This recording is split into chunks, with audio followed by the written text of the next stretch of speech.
Look, Baji's saying hi. Hi, Baji. Baji's saying hi to you as well. Hi, Baji. We are live. We are once again live. Today, I'm on the camera. Oh, baby, Baji wants to be on lap. I have to make some tea. If you are joining, Baji,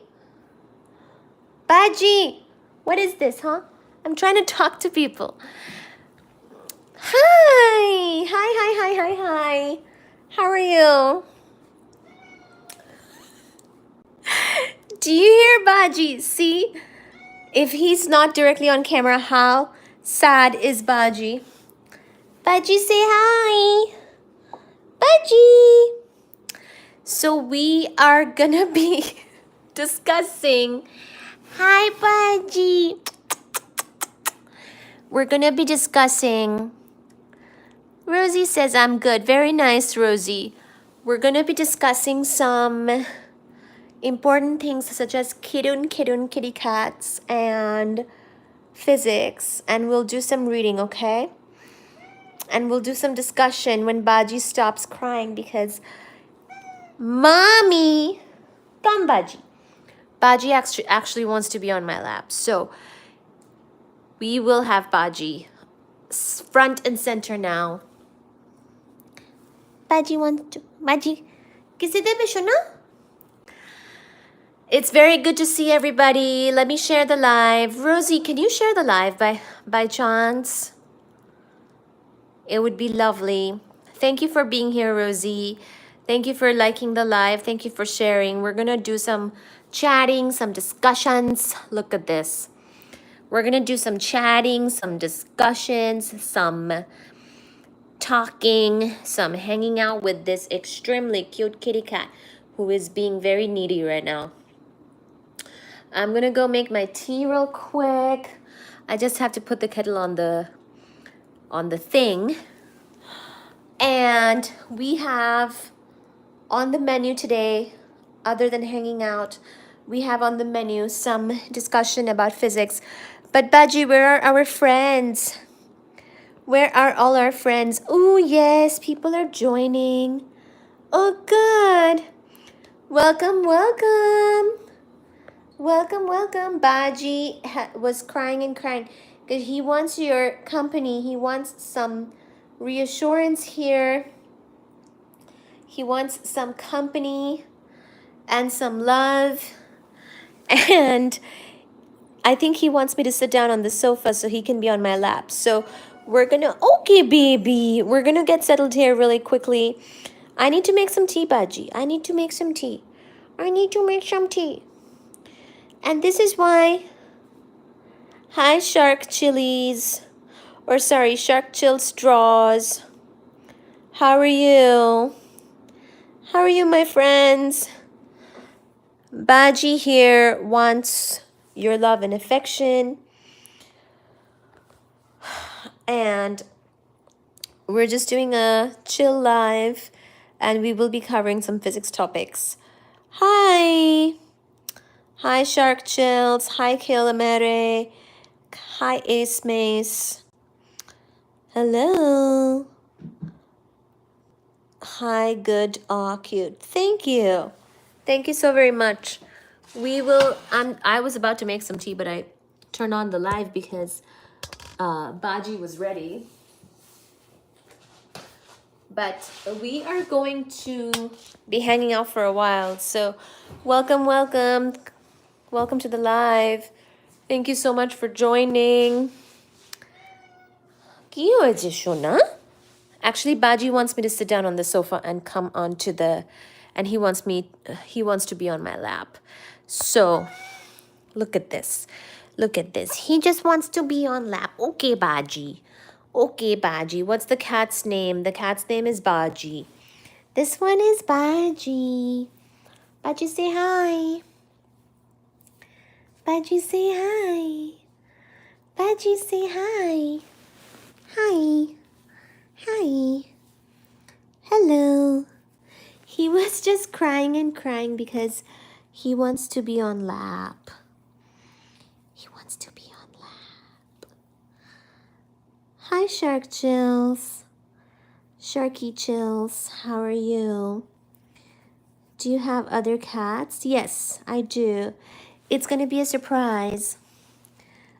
You'll have to come to our lives to figure out how many kitty cats we may or may not be showing today.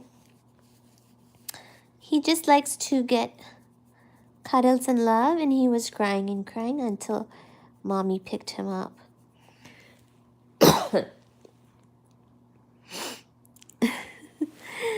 Thank you. Sharky says, okay. Oh, thank you, Rosie.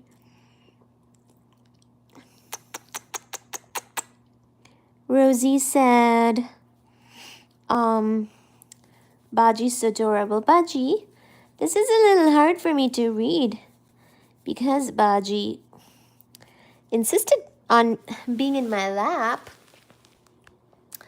Now I have to hold him and hold the phone and read your comments.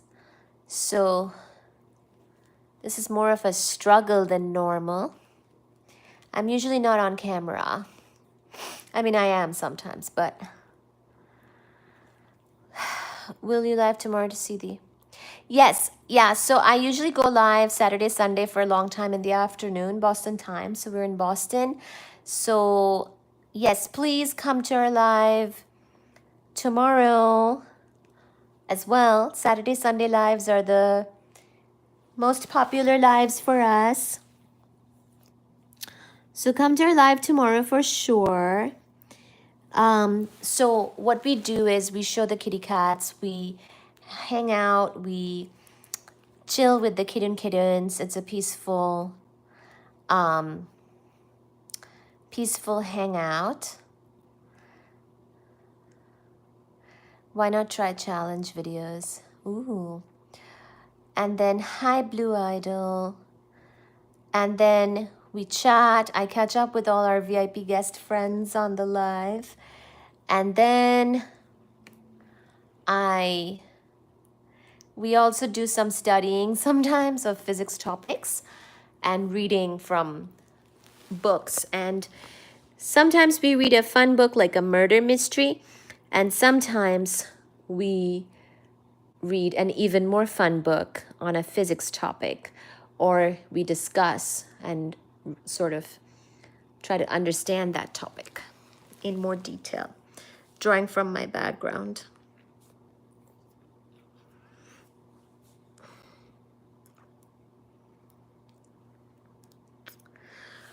So, Baji, are you all done being on my lap?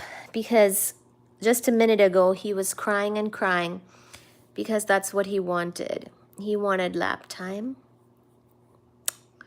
And now he is over here being more independent.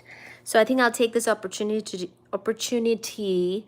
to go make my tea, because sometimes he doesn't let me do my things unless I'm carrying him. So, depending on what happens today in this live, I think I want to finish the chapter I was reading and finish the discussion that we were doing last time. But at the same time, I'm kind of waiting to see if our VIP guests are joining. Oh, I forgot to share the live, so let me go do that. You hang out with Baji. Hang out with Baji. And I'll go share the live, okay, Baji? Give them some company. Tell them some stories. Baji! Sushi is upstairs. We've had some adventures in the home with a new kitty toilet, a new litter box, an automatic litter box. In fact, we will be actually posting about that and doing a product review video on that. But because of this, Suji is actually being a little shy in the bathroom, and we've been kind of dealing with a situation here where Suji is still adjusting, but Baji has adjusted and been using the new toilet very well. Well, he has adopted it already, that is.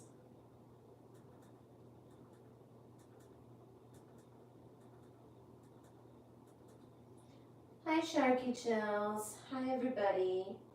Thank you for joining. Thank you for joining. Thank you so much. Happy to have you here. We're still just getting started. Believe it or not, our live streams are a little bit slow. We go a little bit slow. We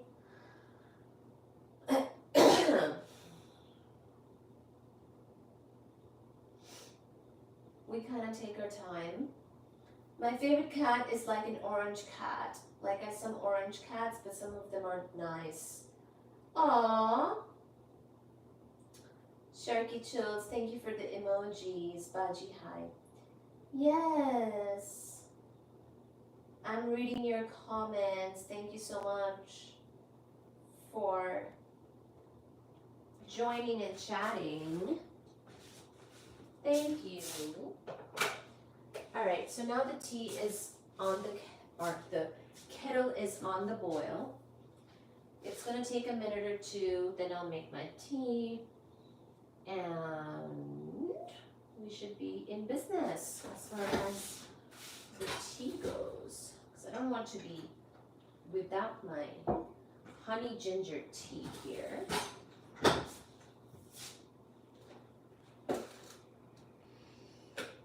Where are our VIP guests? Where?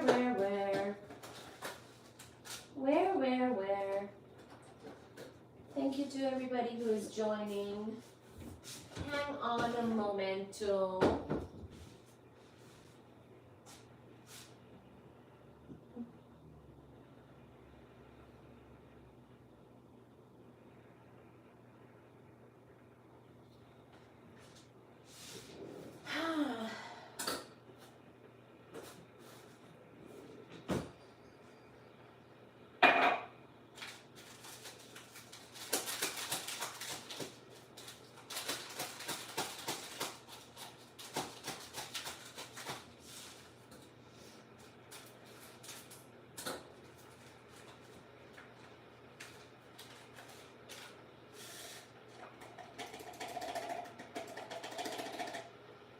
Heike, are you in here?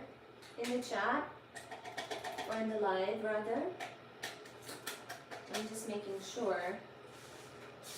In case you're there, then I'll definitely do the physics discussion. If not, I might wait.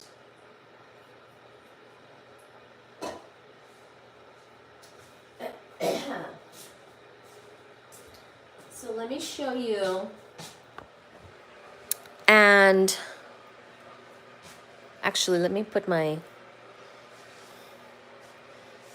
I was watching Netflix a minute ago, but then I decided I'll make some tea and go live. So let me show you the book that we've been reading and discussing from. It is Einstein's Cosmos by Michio Kaku.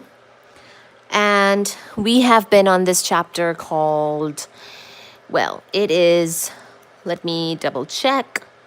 It is chapter 3. It is called Special Relativity and the Miracle Year. Now, I personally also studied physics and researched in various topics in physics. And some people in the live stream last time mentioned they would like to hear about that. But then I decided I will continue on this thread of the 20th century modern physics because that will set up a nice stage for any of the topics that come later, because obviously my My topic would be more like a more recent topic, 21st century physics, within the last decade or so type of physics. So this might be more interesting to cover first. Hi, Kate! Hello, Baji with Einstein Cosmos. Hi! Hello! Heike, now that you're here, I'm ready to get started. So I was afraid that nobody's going to want to listen to this, but generally speaking, there's at least a few people who do want to cover this topic. And like I was mentioning, I got a little bit sidetracked in the last couple of live streams, and also my throat was bad. But at this time, let's continue on this thread and finish this topic of special relativity so that we can move on to general relativity and also the unified field theory topics, because those really lay the foundation and give us very important information about the modern physics. And by modern physics, what do I mean? I mean 20th century physics, physics in the 1900s that saw a lot of big changes and discoveries. And of course, we learned about Einstein's miracle year, for example, in this chapter, where he discovered and published about 4 very important topics, and special relativity is one of them. The photoelectric effect is another one of them. So in this chapter, basically, we just found out that Einstein is gaining traction. You know, he's got a better job now. He's giving talks on this very interesting topic of special relativity. And as you know, he got pretty famous because of it, because special relativity, even though a lot of people didn't really understand it, and even now they might not understand it, it still was interesting, and there were a lot of jokes and examples and things being made about this topic. And so it kind of spread, like the word of mouth for it kind of spread, and he became more famous from it. And also he was recognized by some already famous people at that time, such as Max Planck and Marie Curie, thankfully. And that really helped his career as well, and also for his work to get the recognition and the validity that it deserved. And without that, really, it's quite difficult in science and academia. Anyways, so we're on this chapter, page 55, and I wanted to read from it a little bit. So we're now talking about these paradoxes, which even seized the public's imagination, with the following limerick running in the humor magazine Punch. There was once a young lady named Bright who could... Oh, sorry, Baji. I was trying to show them the page. Look, Baji approves. Ooh, Baji wants to eat the book. There was once a young lady named Bright who could travel much faster than light. She set out one day in a relative way and came back the previous night. So by this time, his good friend Marcel Grossman was a professor at the Polytechnique, and he sounded out Einstein to see if he wanted a position at his old school, this time as a full professor. Letters of recommendation spoke of Einstein in the highest terms. Marie Curie wrote that mathematical physicists are unanimous in considering his work as being of the first rank. So this is very important. This type of recognition from already famous scientists can go a very long way to establish more new work. Sorry about that. To establish more new work, or to establish a more new scientist that's breaking ground. So just 16 months after arriving in Prague, he returned to Zurich and the old Polytechnique. Returning to the Polytechnique since 1911, called the Swiss Federal Institute of Technology, or ETH, this time as a famous professor, marked a personal victory for Einstein. He left the university with his name clouded in disgrace, with professors like Weber actively sabotaging his career.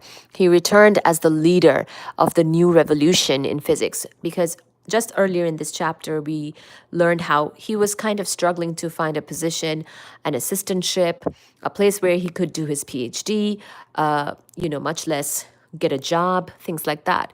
So now he's returning with victory. He returned as the leader of the new revolution in physics. Oh, this is so cute. Oh, Baji, you're so cute. Um, that year, sorry, one second. Um, I'm just making sure my phone's focus is correct. Um, Okay. That year, he received his first nomination for the Nobel Prize in Physics. His ideas were still considered too radical for the Swedish Academy, and there were dissident voices among Nobel laureates who wanted to sabotage his nomination. In 1912, the Nobel Prize did not go to Einstein but to Niels Gustav Dahlen for his work on improving lighthouses. Ironically, lighthouses today have been made largely obsolete by the introduction of the global positioning satellite system, which depends on, of course, I don't have to turn the page to tell you, special relativity. So let me read that again. Lighthouses today have been made largely obsolete by the introduction of the global positioning satellite system, or GPS, which depends crucially on Einstein's theory of relativity. So things like the GPS does actually require relativity, because at that scale we want the more correct theory for understanding how light works, how these signals work, and for that we need relativity. Within another year, Einstein's reputation was growing so rapidly that he began to get inquiries from Berlin. Max Planck was eager to capture this rising star in physics, and Germany was the unquestioned leader of the world's research in physics, the crown jewel of German research being in Berlin. Einstein hesitated at first, since he had renounced his German citizenship and still nursed some bitter memories from his youth, but the offer was too tempting. So German physics position, beckoning at Einstein was probably tempting him, but remember that he had quite a bit of difficulty growing up in Germany, in German school system. It was too rigid for his learning style and his imagination and freedom style of doing things. And so he had actually moved on from Germany already once and found more success elsewhere, such as in the Swiss system. And already he had given up his German citizenship at this point. And of course, we know what's going to happen afterwards, because this is in the 1900s. So we're talking about the years 1913 now. In 1913, Einstein was elected to the Prussian Academy of Sciences and later offered a position in Berlin at the university. He would be made director of the Kaiser Wilhelm Institute for Physics, but beyond the titles, which meant little to him, what made the offer especially attractive was the fact that there were no teaching obligations. Although Einstein was a popular lecturer among the students, noted for treating his students with respect and kindness, teaching detracted from his main interest, general relativity. So he wanted to work on general relativity, of course, after special relativity. And this is actually pretty common when somebody wants to do a lot of research and they want a professor position. If they have to teach, of course, that takes time away from research. But at the same time, a professor's job is actually to both teach and do research. Can be a very hard job a lot of the time. Hi! Derek is saying hello. Hi, Yash. How are you? How is Pakistan? Keep chatting in the chat. I want to hear from you, but I want to keep reading in the meantime. In 1914, Einstein arrived in Berlin to meet the faculty. He felt a bit nervous as they looked him over. Einstein would write, "The gentlemen in Berlin are gambling on me as if I were a prize hen. As for myself, I don't even know whether I'm going to lay another egg." Oh. The 35-year-old rebel with strange politics and stranger attire soon had to adjust to the stiff upper crust ways of the Prussian Academy of Sciences, where members addressed each other as Privy Councillor or Your Excellency. Goodness. So sounds like a very formal environment. Einstein would muse, "It seems that most members confine themselves to displaying a peacock-like grandeur in writing, otherwise they're quite human." Einstein's triumphant march from the patent office in Bern to the top ranks of German research was not without its personal toll. As his fame began to rise within the scientific community, his personal life began to unravel. These were Einstein's most productive years, bearing fruit that would eventually reshape human history, and almost impossible demands were being placed on his time, estranging him from his wife and children. So, this is the interesting but also sad thing about his life at this time. He was having struggles in his personal life, and this is exactly the time when he gained a lot of professional success. Yash, we're good. Happy to see you. Einstein wrote that living with Mileva was like living in a cemetery, and when alone, he tried to avoid being in the same room with her. His friends split on the question of who was mainly to blame. Many believed that Mileva was becoming increasingly isolated and resentful of her famous husband. Even Mileva's friends were distressed that she had aged considerably in those years and had let her appearance deteriorate noticeably. She was becoming increasingly shrill and cold, jealous even of the time he spent with his colleagues. When she discovered a letter of congratulations sent to Einstein by Anna Schmidt, who knew Einstein during his brief time in Aro and had since married, she blew her top, precipitating perhaps one of the angriest rifts in their already shaky marriage. So I'm not sure exactly what happened in Einstein's first marriage. It seems like there were problems, and it also seems like people were having lots of different opinions. And just remember, when somebody's famous, people will talk about their personal life more. So I would take all of this with a grain of salt whenever. Even what I read in this book, I'm not sure exactly. I believe 100% what may have gone down. It very well could be that it was just not a very good fit anymore, that maybe he just wanted to pursue his professional goals, and they had met when they were younger and circumstances were very different. On the other hand, others believe that Einstein was hardly the perfect husband, constantly on the road, leaving Mileva to raise two children, mainly by herself. And I will say this is actually quite common. Even now in academia, I see this happen a lot, or even in sort of like these demanding work type of environments. I see a lot of the time the men just kind of go after their professional goals, all the while they have like a wife and kids who are kind of left to fend for themselves.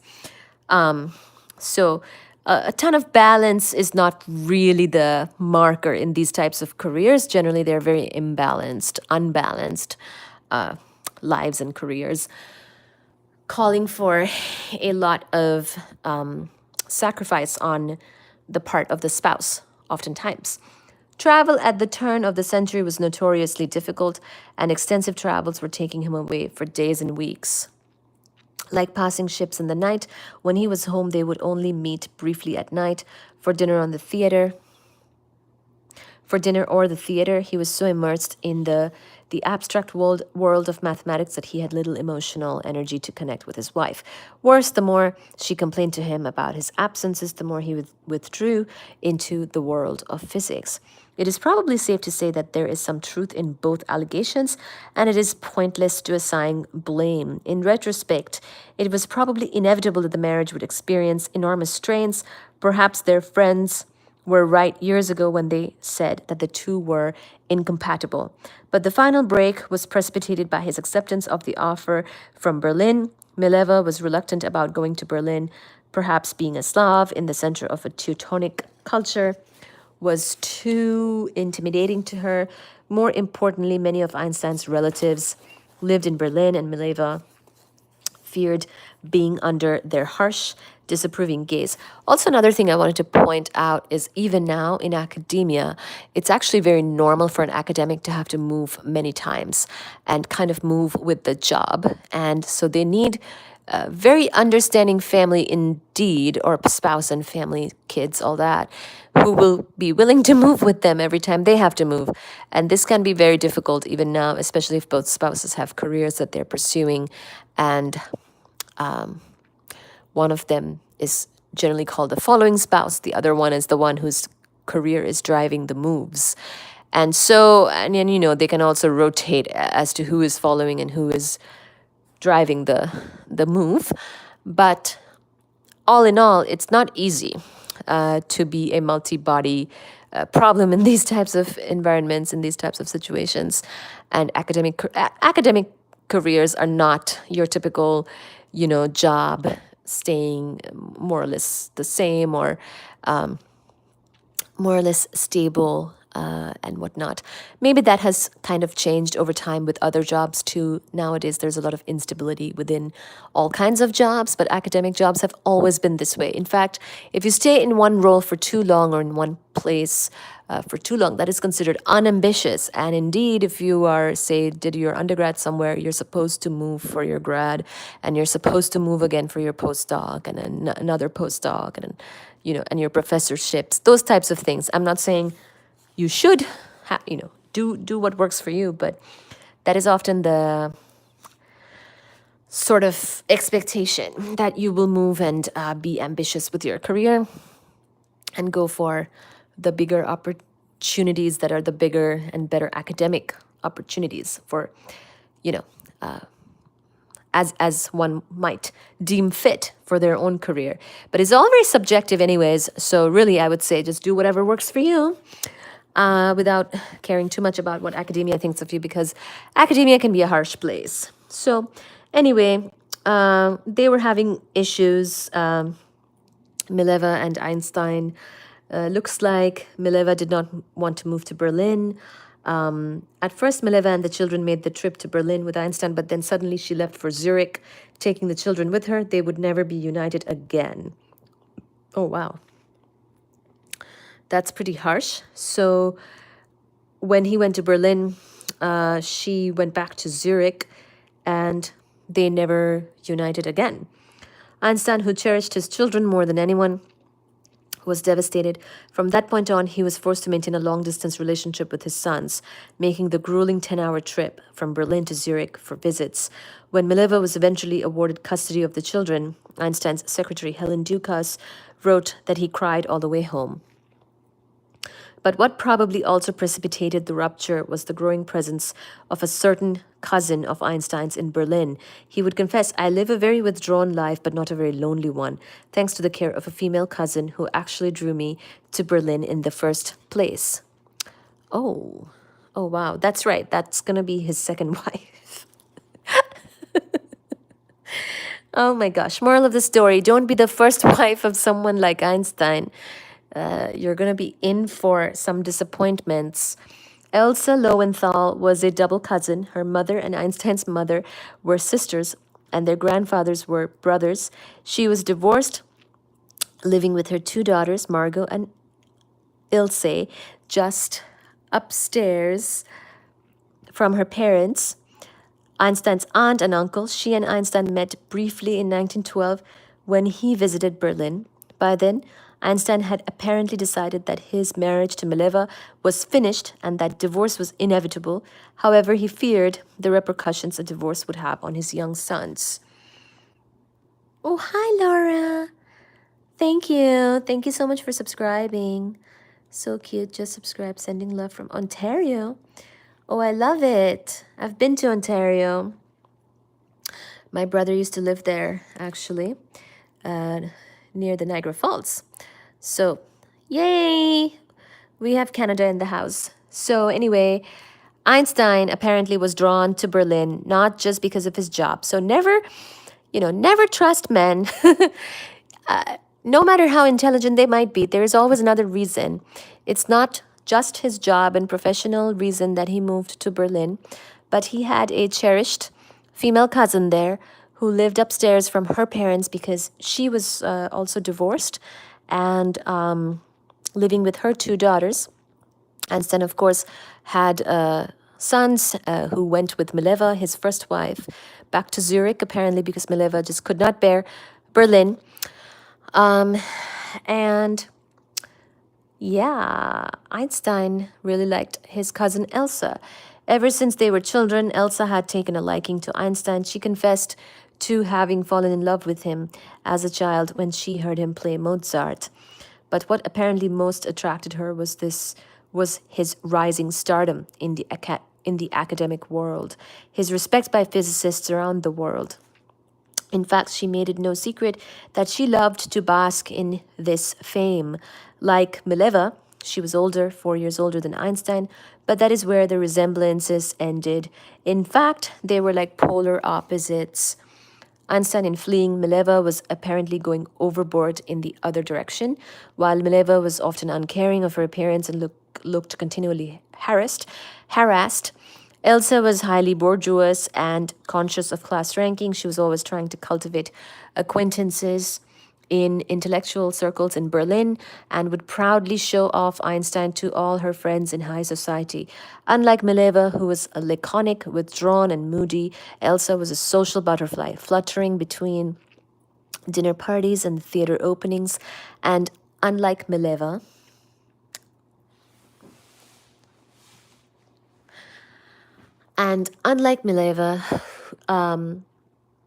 who gave up trying to reform her husband, Elsa was more of a mother, continually correcting his manners while devoting her full energies to helping him fulfill his destiny. A Russian journalist later summed up the relationship between Einstein and Elsa. She is all love for her great husband, always ready to shield him from the harsh intrusions of life and to ensure the peace of mind necessary for his great ideas to mature. She is filled with the realization of his great purpose as a thinker and with the tenderest feelings of companion, wife, and mother towards a remarkable, exquisite, grown up child. After Mileva stormed out of Berlin in 1915, taking the children with her, Einstein and Elsa got even closer. What consumed Einstein during this important period, however, was not love, but the universe itself. So that is the end of this chapter, Special Relativity. I was trying to get this done and go over to the next part, which is called Second Picture, Warped Space-Time, and this is going to be very important for our understanding of general theory of relativity. But yeah, the last chapter kind of ended with Einstein becoming more famous, more successful, getting more job offers, moving to Berlin for a very good or at least a prestigious job opportunity, but also it seems for his cousin Elsa, who he grew much closer with, and he split with his first wife. And later on, this cousin became his second wife, and she was very different from the first wife in that she was very caring, loving, and sort of a mother to him. And I will say with that seems to be sort of a theme with a lot of sort of the successful men who kind of, seem to come into their own. As soon as they do that, they might want to get a different wife. So this is what happened here. And I think just the circumstances also changed a lot. But this is very, very common. So if you look at other successful men, this is a pretty common theme. No different here, but in any case, a lot of physicists, so this description of Einstein like an exquisite grown-up child, well, that is, I would say, apt description for a lot of physicists. I think that such a description is more forgiving towards perhaps the men physicists and men scientists than they are towards women. But in general, I think scientists do have a sort of childlike nature to them because they are continually trying to discover and invent and learn and be imaginative and creative, much like a child. So retaining those childlike properties might actually be very helpful in a scientific career. And also, I will say, much of Einstein's success came not only from his, he had collaborators, he did take help, and he did get guidance, and also he did also kind of keep up with the work that was going on, whether he was in academia or not. So I think a lot of it is also his focus. So no matter what was happening in his life, whether he had professional success or not, whether he had personal success or not, he kept focused on his professional, whatever you want to say, his physics goals, right? So because he had so much focus on his physics goals, regardless of what was happening in his life, whether that was a job, not getting a job, or getting some, less than ideal job or some less than ideal thing happening in his life with his wife or something, he kept his focus so hard on physics that part paid off. So I really do think that the grass is green where you water it. Einstein's grass was all physics, so he kept his focus on that. And the other stuff just kind of fell into place, I think, is another way of looking at it. Whatever partner was not a good mix with his physics life kind of went away. Whatever partner was better with that kind of fell into place. So it is something to learn as well, is that focus on you, focus on your own goals, and maybe you'll be successful like Einstein, even if your circumstances are difficult to begin with, even if your, professional life is not looking so good at the moment, or your personal life is not looking so good at the moment. And, life can be hard in general, with or without success, but I think the focus is very important for such big achievements. And then he had the support too. Eventually he was able to get supportive people to help him. So the next chapter is chapter 4, General Relativity and the Happiest Thought of My Life. So let's get this started, and I actually do have to take a break in just a moment to go get my tea. So we saw in the past chapter that the chapter that ended with news of his divorce and meeting of his second wife. But more importantly, in this past chapter, we learned about his work on special relativity, on the whole, time dilation, length contraction, the fundamental constant nature of the speed of light, the photoelectric effect, the mass energy conversion, which also comes from special relativity, then the photoelectric effect, and then also about Brownian motion. So those four itself are very big discoveries, big things that he did and published in the year 1905, and he even got the Nobel Prize later on for his work for the photoelectric effect. But this was not satisfactory to Einstein because mainly because the main thing that he worked on that was so groundbreaking was special relativity. When you do something like that, you can't help but keep on thinking in that direction. And he realized, well, special relativity was really about inertial frames of reference. And so what if what if you had acceleration, such as in most environments of life, like the earth is accelerating, the moon is accelerating, most things are usually accelerating. It's not that we live in inertial frames of reference. So he understood the limitation of his own theory probably better than anybody else, because that's just how things are. That's just how things work. So he was not satisfied, and this lack of satisfaction or question marks that still existed about his theory drove him to keep on going. And this type of focus and sort of relentlessness is what brought him to general theory of relativity, which we will learn about now. Einstein was still not satisfied. He was already ranked among the top physicists of his time, yet he was restless. He realized that there were at least two glaring holes in his theory of relativity. First, it was based entirely on inertial motions. In nature, however, almost nothing is inertial. Everything is in a state of constant acceleration. The jostling of trains, the zigzags of falling leaves, the rotation of the earth around the sun, the motion of the heavenly bodies. Relativity theory failed to account for even the commonest acceleration found on the earth. Second, the theory said nothing about gravity. It made the sweeping claim that it was a universal symmetry of nature, applying to all sectors of the universe. Yet gravity seemed beyond its reach. This was quite embarrassing because gravity is everywhere. The deficiencies of relativity were obvious.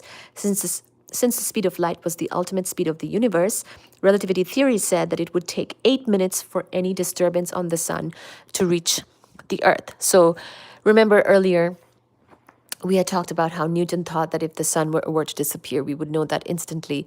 But actually, now we know that we would know that 8 minutes after.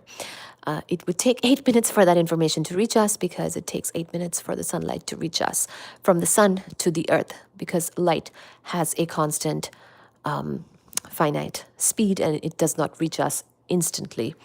So This, however, contradicted Newton's theory of gravity, which stated that gravitational effects were instantaneous. So, Newtonian mechanics had addressed gravity as one of its big focuses.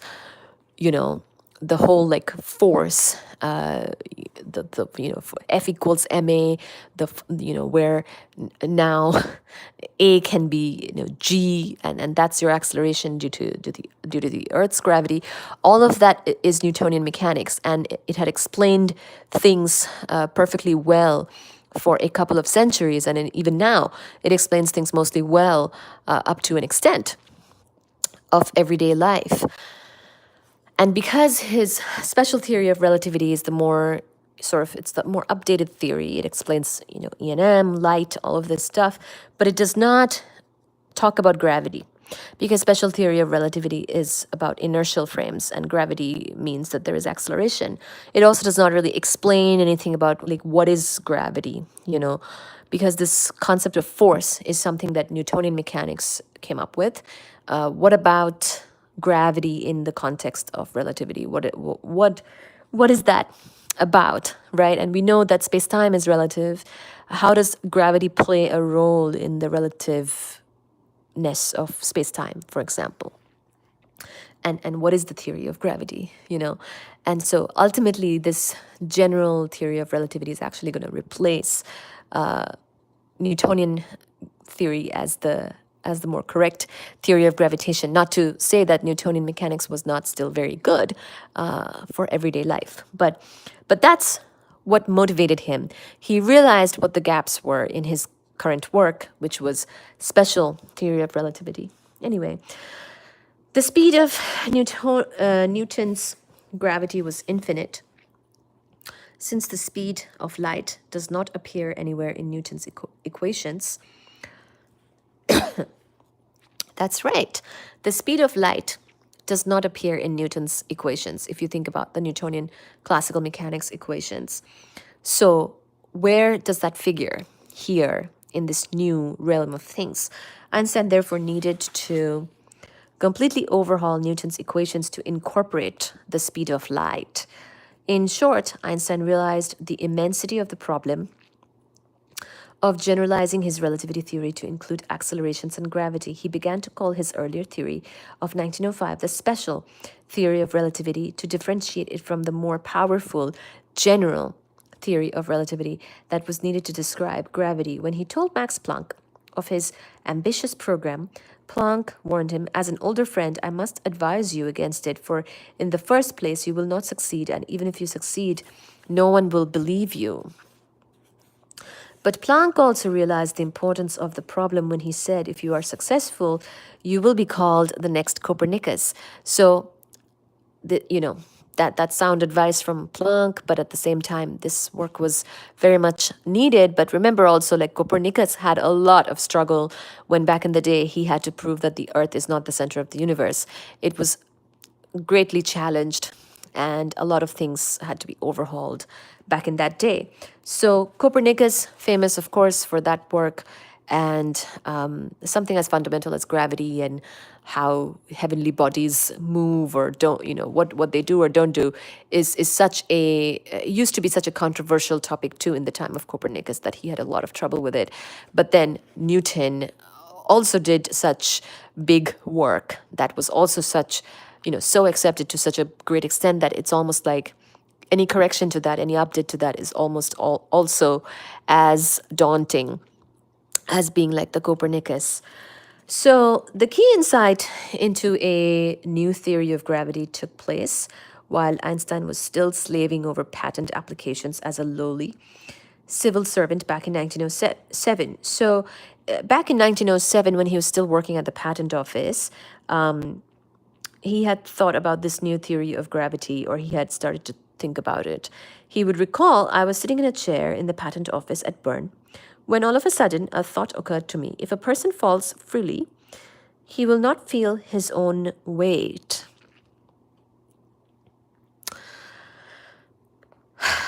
That's right. I was startled. This simple thought made a deep impression on me. it impelled me toward a theory of gravitation. In an instant, Einstein realized that if he had fallen over off his chair, he would momentarily be weightless. And then he recommended this weightlessness to all the people who wanted to lose weight. I'm just kidding. For example, if you're in an elevator and the cable suddenly breaks, you would be in free fall. You would fall at the same rate as the elevator floor. Since both you and the elevator are now falling at the same speed, it would appear that you are weightless, floating in air. We don't recommend doing this at home for weight loss purposes. These dreams really have evolved. Started from cats, now I'm learning. Good, yes. Physics was always, part of us. So we don't recommend trying this weightlessness thing with the elevator, but Einstein is doing a thought experiment now, So just stay with us. This concept is an old one. It was known to Galileo, who, in an apocryphal story, dropped a small rock and a large cannonball from the Leaning Tower of Pisa. He was the first to show that all objects on Earth accelerate at precisely the same rate under gravity, 32 feet per second squared. So, of course, in meters per second squared, that is a different number, but we'll go with it. Newton also knew this fact when he realized that the planets and the moon were actually in a state of free fall in their orbit around the sun or the earth. Every astronaut who has ever been shot into outer space also realizes that gravity can be cancelled by acceleration. In a rocket ship, everything inside, including the floor, the instruments, and you, falls at the same rate. Thus, when you look around, everything is floating. Your feet drift above the floor, giving the illusion that gravity has vanished because the floor is falling along with your body. And if an astronaut takes a spacewalk outside the ship, he or she does not suddenly drop to the earth, but instead floats gently alongside the rocket because both the rocket and the astronaut are falling in unison, even as they orbit the earth. The moon is also falling towards the earth without actually touching us. Not yet, anyway. Gravity has not actually disappeared in outer space, as many science books erroneously claim. The sun's gravity is powerful enough to whip the planet Pluto in its orbit billions of miles from Earth. Gravity has not disappeared. Oh, Pluto was still a planet at the time of writing this book, so that tells you that this book is a little bit old. Well, Pluto does not care about its status being reduced to a dwarf planet. It is still an important planet, especially in astrology, as many would say. Anywho, gravity has not disappeared for Pluto, planet or not. It has just been cancelled by the falling of the rocket ship beneath your feet. This is called the equivalence principle. Oh yeah, that's right. We had to learn about this. This equivalence principle leads to many tough questions in physics classes, but it is a very interesting theory.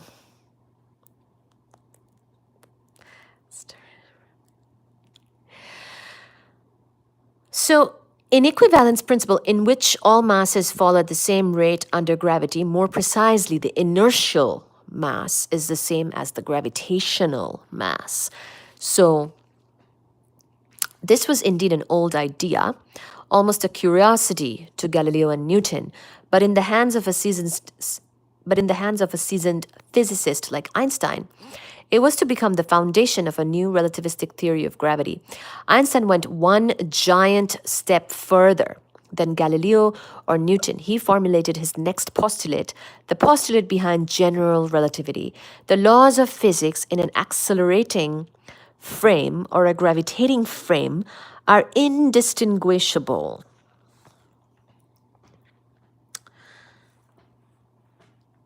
Remarkably, this simple statement, in the hands of Einstein, became the basis of a theory that would give us warped space, black holes, and the creation of the universe. See, I told you this would be important. We need to study this general theory of relativity and a little bit more about, the ideas towards the grand unified theory before we get into 21st century physics, because a lot of that comes from all this. So, when you say a simple sentence like the laws of physics in an accelerating frame or a gravitating frame are indistinguishable, as in they're not distinguishable from an inertial frame, like that rocket ship example, you know, the people who are weightlessly falling are not feeling their weight. In other words, this statement, when taken further, you have to take it really, really farther, and you have to do a lot of math in the process. But that's where we get the whole space time, warped space, black holes, and the creation of the universe from that general theory of relativity. After this brilliant insight of 1907 in the patent office, it took years for Einstein's new theory of gravity to gestate. A new picture of gravity was emerging from the equivalence principle, but it wouldn't be until 1911 that he began to publish the fruits of his thoughts. The first consequence of the equivalence principle.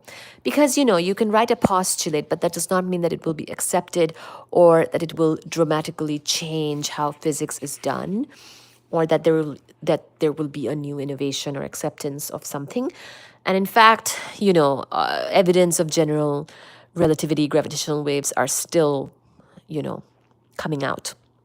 There was the first evidence of gravitational waves actually in the last decade. Direct measurement of it, that is, when I was still in graduate school some years ago. So it's interesting that, such evidence is still coming out, even though this was over 100 years ago that this was being thought of by Einstein. The idea that gravity might influence light beams is an old one, dating back at least to the time of Isaac Newton. In his book Optics, he asked whether or not gravity can influence starlight. Do not bodies act upon light at a distance and by their action bend its rays? And is not this action strongest at the least distance? Unfortunately, given the technology of the 17th century, he could give no answer. But now Einstein, after more than 200 years later, returned to this question. Consider turning on a flashlight inside a rocket ship that is accelerating in outer space. Because the rocket is accelerating upward, the light beam droops downward. Now invoke the equivalence principle. Since the physics inside this spaceship might be indistinguishable from the physics on Earth, it means that gravity must also bend light.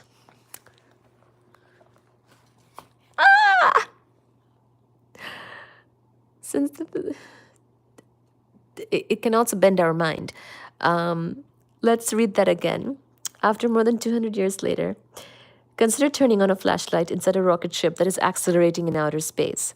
Because the rocket is accelerating upward, the light beam droops downward. Now invoke the equivalence principle. Since the physics inside the spaceship must be indistinguishable from the physics on Earth, it means that gravity must also bend light. In a few brief steps, Einstein was led to a new physical phenomena, the bending of light due to gravity. He immediately realized that such an effect was calculable. So, thankfully, you can calculate this, or, it could be kind of difficult to show this. But such is the fun of accelerating frames of reference. Inertial frames of reference, is a different matter. There is no acceleration there. If only life was inertial constantly. The largest gravitational field in the solar system is generated by the sun. So Einstein asked himself whether the sun... So really, as one can imagine, of course, this whole acceleration thing, whether light can be bent or not, of course, if you can accelerate something even more, then one might be able to measure the light bending even more or see it in the first place. So, of course, it makes sense that if the more massive the body is, the more it would be able to bend light. And that is why we were able to, so many discoveries, right? So many things have come out now. Black holes, supermassive black holes, those types of things that are much, much more massive. The sun is really not that massive, as we have found out in later years. there are masses, there are objects that have a lot more mass than the sun. But, Einstein is thinking about our solar system. What is the most massive thing that is near us? Well, that would be the sun. So, the largest gravitational field in the solar system is generated by the sun. So, Einstein asked himself whether the sun was sufficient to bend starlight from distant stars. This could be tested by taking two photographs. Wait a minute, let me read that again. So Einstein asked himself whether the sun was sufficient to bend Okay, right. Bend starlight from distance. So there is the starlight coming from distant stars, and then there's our sun. Because the sun is, a massive body near us, does it bend the light that is coming towards us from the starlight? So this could be tested by taking two photographs of the same collection of stars in the sky at two different seasons. The first photo of these stars in the sky, the first photo of these stars would be taken at night when starlight is undisturbed.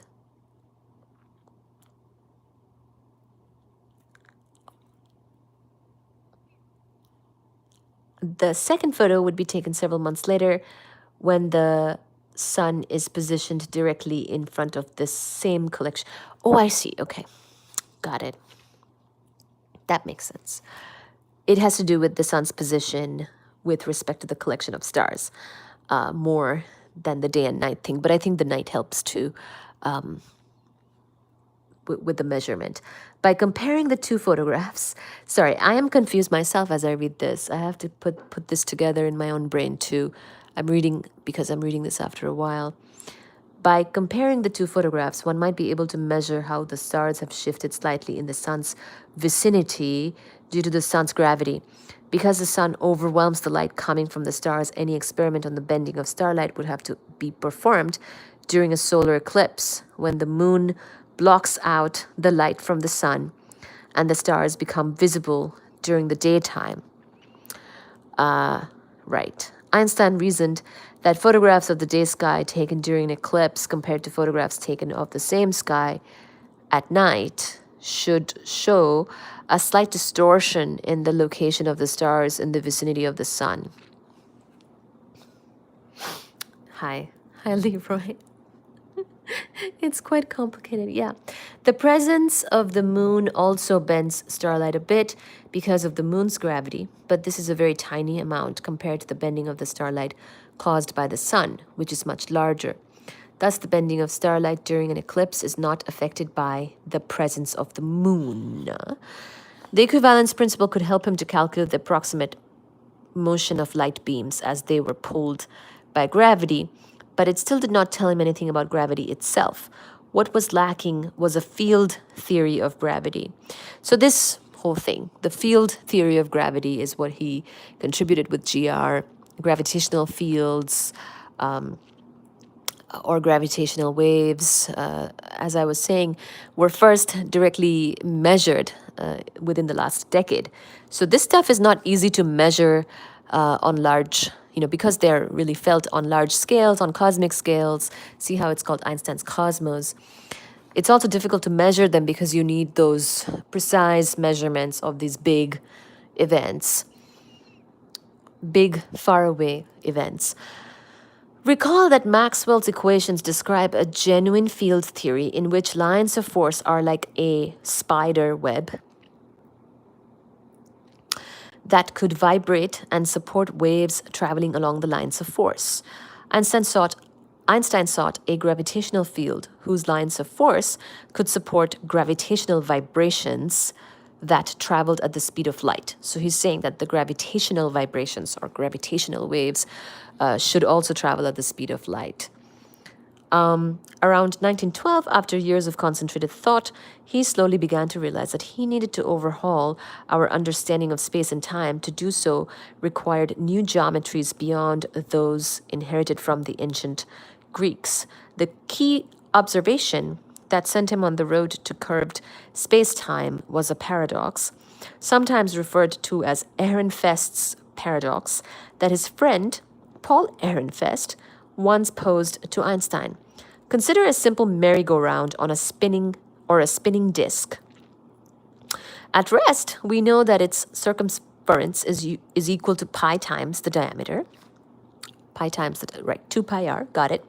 Once the merry-go-round is set into motion, however, the outer rim travels faster than the interior and hence, according to relativity, should shrink more than the interior, distorting the shape of the merry-go-round. This means that the circumference has shrunk and is now less than pi times the diameter. That is, the surface is no longer flat. Space is curved. The surface of the merry-go-round can be compared to the area within the Arctic Circle. We can measure the diameter of the Arctic Circle by walking from one point on the circle directly across the North Pole to the opposite point on the circle. Then we can measure the circumference of the Arctic Circle. If we compare the two, we also find that the circumference is less than pi times the diameter because the Earth's surface is curved. But for the last 2,000 years, physicists and mathematicians relied on Euclidean geometry, which is based on flat surfaces. What would happen if they imagined a geometry based on curved surfaces? So this is where the geometry of Einstein's theory can also be very difficult because we are used to Euclidean geometry with flat surfaces, planar geometry, Euclidean geometry. Euclid, good guy, gave us a nice world, but then there is Einstein who gave us a curved world, and we need the geometry now of this curved world. So once we realize that space can be curved, a startling new picture emerges. Think of a heavy rock placed on a bed. The rock, of course, will sink into the bed. Now shoot a tiny marble over the bed. The marble will not move in a straight line, but in a curved line around the rock. There are two ways to analyze this effect. From a distance, a Newtonian may say that there is a mysterious force that emanates from the rock to the marble, forcing the marble to change its path. This force... Geometry is the only subject where I stood a chance in school. Very bad at math. Aw, but geometry is part of math, and geometry is so important. Good job, Leroy. So, there are two ways to analyze this effect. From a distance, a Newtonian may say that there is a mysterious force, quote unquote, force, that emanates from the rock to the marble, forcing the marble to change its path. This force, although invisible, reaches out and pulls on the marble. There is just the depression in the bed, which dictates... Oh, sorry. Let me read this all over again, because I think I lost my sentence. There are two ways to analyze this effect. From a distance, a Newtonian may say that there is a mysterious force that emanates from the rock to the marble, forcing the marble to change its path. This force, although invisible, reaches out and pulls on the marble. However, a relativist may see an entirely different picture. To a relativist looking at the bed close up, there is no force that pulls the marble. There is just the depression in the bed, which dictates the motion of the marble. As the marble moves, the surface of the bed pushes the marble until it moves in a circular motion. So basically, this whole curving of space-time due to gravity, this is where this type of analogy is trying to illuminate. That, maybe there is no invisible force between, from a massive body towards other smaller bodies that, make those bodies accelerate. Like that would be the Newtonian way of explaining why we go around the sun, why the moon goes around us on the earth, is because there is a gravitational force between Earth and moon, and Earth can make the moon accelerate around it. The sun can make the Earth accelerate around the sun, things like that. But then a relativist might look at this whole picture of curved space-time and say that actually we're in this bed, which has a depression where the sun is, and that's why we're being forced pun intended, to move in a certain way. So, Leroy, you can call me Luke. I'm Leroy's human. Ooh, both L's. L for Luke is L for Leroy's human. Very nice. So, so this whole force conversation that Newton came up with, force equals to mass into acceleration, force equals mg, the small g is the same as the small a, Newton's three laws. Those are amazing ways to describe regular everyday phenomena, and gives us a sort of formalism to deal with our regular physical phenomena and everyday life without getting into more complicated geometry, such as being proposed here with the curved space-time. But, it is incredibly interesting, though, to think of it this way as well, which is that, it's all about the perspective. What are you, all these thought experiments that Einstein did really helped him to see the world and the universe literally quite differently, because he's thinking of massive bodies as basically putting dents in space-time or depressions in space-time, which forces or which enables other massive bodies to move in a certain way, and even light to move in a certain way. So it's a different perspective on physical phenomena and how the universe works, which is so very interesting indeed, and we will keep going with it. Luke says, gotta go for now. Hope the light. Oh, thank you. Thank you for being here. I'll finish up this page and then go get my tea, which I never got. So it's an incredibly important exercise from time to time, to think about things differently, to think about physical phenomena that we take so much for granted. Because even this concept of force and acceleration and all this it's sort of made up to some extent, right? It's a way to explain our physical phenomena, explain nature, and the sort of what is happening around us. But then if you think about it a bit differently, maybe there's another way to think about it or another way to explain it, which might even bring you a bit closer to the actual natural phenomena, or give you a more correct theory, and so on and so forth. And I think this type of alternative or different kind of thinking is very much needed at this time, in this day and age as well, because we have such big questions now that are still unanswered, such as the nature of dark matter. Right? So we need to adopt, I think, this type of thinking now and then, and really, really understand how different what Einstein was proposing was to what was known at that time. That sometimes you have to do these like really crazy things and crazy thought experiments. So thinking is very much recommended. Don't try the elevator thing at home, but definitely encourage to think in different ways, because that could be the light that we need. Now replace the rock with the sun, the marble with the earth, and the bed with space and time. Newton would say that an invisible force called gravity pulls the earth around the sun. Einstein would reply that there is no gravitational pull at all. The earth is deflected around the sun because the curvature of space itself is pushing the earth. In a sense, gravity does not pull, but space pushes. In this picture, Einstein could explain why it would take 8 minutes for any disturbance on the sun to reach the earth. For example, if we suddenly remove the rock, the bed will spring back to normal, creating ripples that travel at a definite speed across the bed. Similarly, if the sun were to disappear, it would create a shock wave of warped space that would travel at the speed of light. This picture was so simple and elegant that he could explain the essential idea to his second son, Edward, who asked him why he was so famous. Einstein replied, when a blind beetle crawls over the surface of a curved branch, It does not notice that the track it has covered is indeed curved. I was lucky enough to notice what the beetle didn't notice.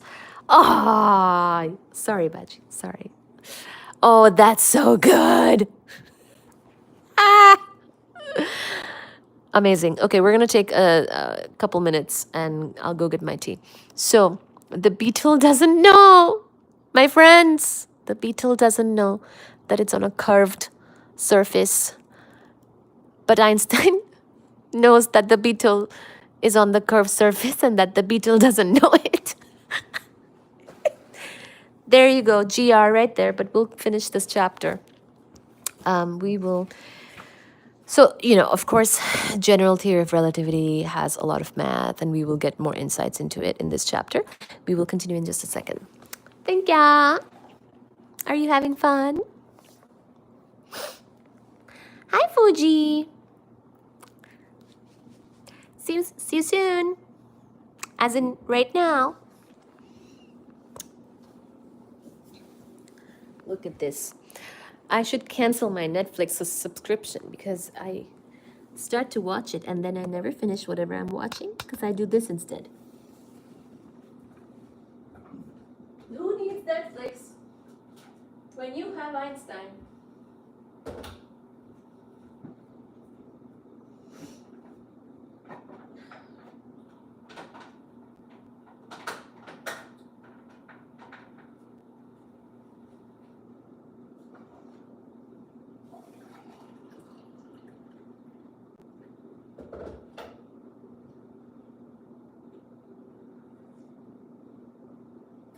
Oh, that tea is good.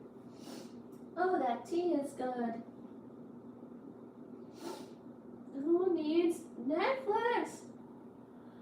We have YouTube and we have Einstein.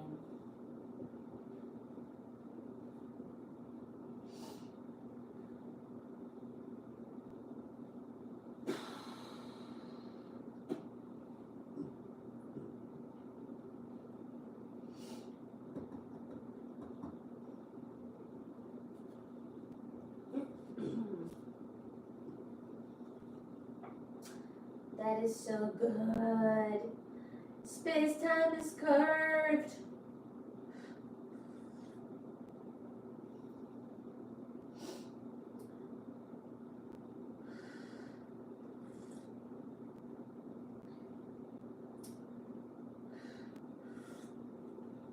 So I was mentioning how gravitational waves were directly measured in the last decade. Well, within the last decade. I think the year was perhaps 2000. It was recent. It might have been 2017, actually. I think it was within a year or two of me graduating from grad school. So, what year was it that LIGO measured for the first time gravitational waves, right? So, basically, we just read about the sun.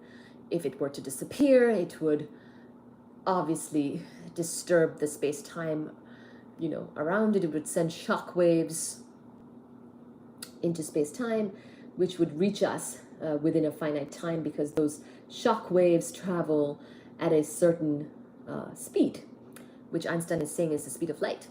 So, there are other events in the sky that could also send such shock waves. The bigger, more massive these bodies are that may be involved in the event, the bigger shock waves we might feel. But there are other things, such as, two binary stars doing a little dance, revolving around each other and then collapsing, to become a black hole or something like that, or a different object. And those types of events in the sky from various different objects in the sky. So we have events in the sky, such as a supernova, a star's death, would be called an event in the sky. If we were to see one right now, say like a really bright if a bright new star were to appear in the sky right now, and if it were to be determined to be a supernova, we would call that a supernova, and we would call it an event in the sky. On the other hand, if it's things like the sun, a star, a planet, those are objects in the sky. So basically, when big objects or when big, especially, I'm not saying small things can't do this, but when bigger, more massive objects, such as a binary is one such example, which has given us some direct evidence of this. When bigger binary systems of bigger objects that might have been rotating around each other, when they collapse into, say, forming a black hole or something like that, you can imagine there would be shock waves from such a phenomena, and Einstein had predicted such gravitational waves actually, and those were, until they were directly measured, of course we didn't know about them existing for sure, but now we have started to measure these actually within this last decade of science. So we've taken big strides into being able to measure more precisely, very precisely, on these types of phenomena, which is really a big deal because making these measurements is not easy. Hi, Mike. Hi, Superwing. Apartment is big, considering it's US. Yeah, I mean, thank you. It's not huge, but anything bigger than a bathroom in Boston is a miracle. So I miraculously have this place. So anyways, I was just thinking that we will get into more details of black holes and things like that going forwards here. But this, this is the type of thing to keep in mind. Like when Einstein was coming up with this theory, things like supermassive black holes that are at very large distances away was not as accessible back then.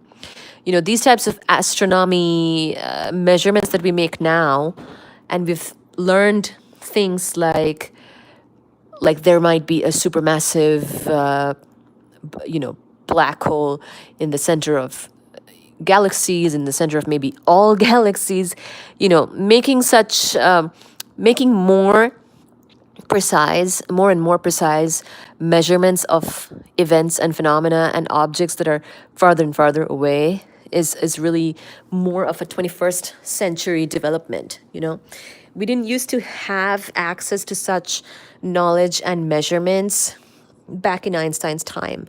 So when he is making a prediction about space-time being curved and the effect of that, and like the sun bending starlight, because the most massive thing that he had sort of access to near us is the sun. He could definitely think of more massive things, but it wasn't accessible. Now we, can make measurements of even farther away things, and we might be able to do some science with that. But over 100 years ago, that was really not accessible. So I want you to appreciate that this type of theory, without the evidence immediately available from just being like, hey, astronomer friend, can you measure this for me with that Sagittarius black hole, please? That's not a request you can easily make over 100 years ago, but now you can. Now you can ask for time on the Hubble, and even the Hubble, is getting old now. I mean, we've had the Hubble Space Telescope for so many years. Like, gotta understand that having something like the Hubble is no joke. Having time on the Hubble is what makes people's careers, so because it's a fantastic freaking instrument with these better, bigger, awesome, nicer instruments, with being able to make measurements is what people use for their discoveries and for their papers now.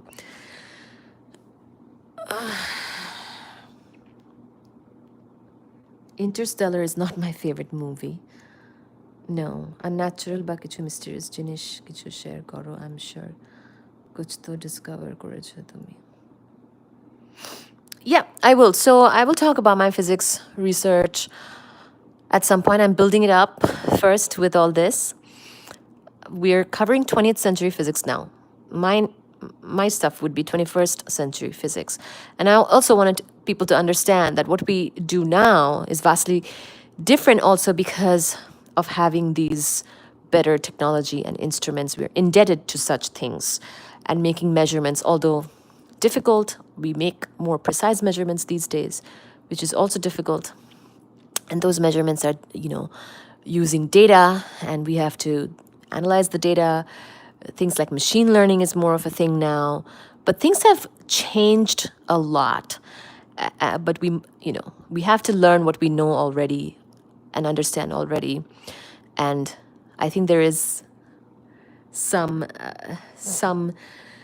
there's a lot to appreciate from the 20th century, and that's where we are now. In some sense, there's comfort in the 20th century because what they did in the 20th century, we understand better now. What we do now, who knows what we do now? You know what I mean? All right, so this is why it's important. We must understand the 20th century physics and gain from it inspiration and understanding that, things can be done with limited resources and limited accessibility to measurement. And in fact, Einstein's predictions are still getting measured even now, after 100 years. So, but since you ask, my research has to do with high energy neutrinos from astrophysical phenomena. So some of these things that we will be building up for now, black holes and gamma ray bursts and things like that are relevant when we get to that point for the research that I did for my PhD. I was part of an experiment that measures, that makes measurements with the goal in mind of detecting yet undetected high energy neutrinos and also high energy cosmic rays. And I do have some cosmic rays of my own that I found. And they're extragalactic cosmic rays. They're in my thesis. If you want to read about it, we can cover it at some point, but they're not. Cosmic rays are, I don't know. I've got some cosmic rays, but I don't know how cool those are. They're cool in the sense that they're extragalactic and they're coming from interesting phenomena, but there are other things that are cooler, I think. So, whatevs. So anyways, we just learned about the beetle, how the beetle is on a curved branch and does not know that it is on the curved surface. I was lucky enough to notice that the beetle didn't notice. So the fact that the beetle didn't notice that it's on a curved surface is very interesting to Einstein because he realized that the equivalence principle, the thing that he was worried about, which is that inertial frames is what special theory of relativity requires. Does this mean that physics is going to be very different when you're in accelerating frames of reference? But then he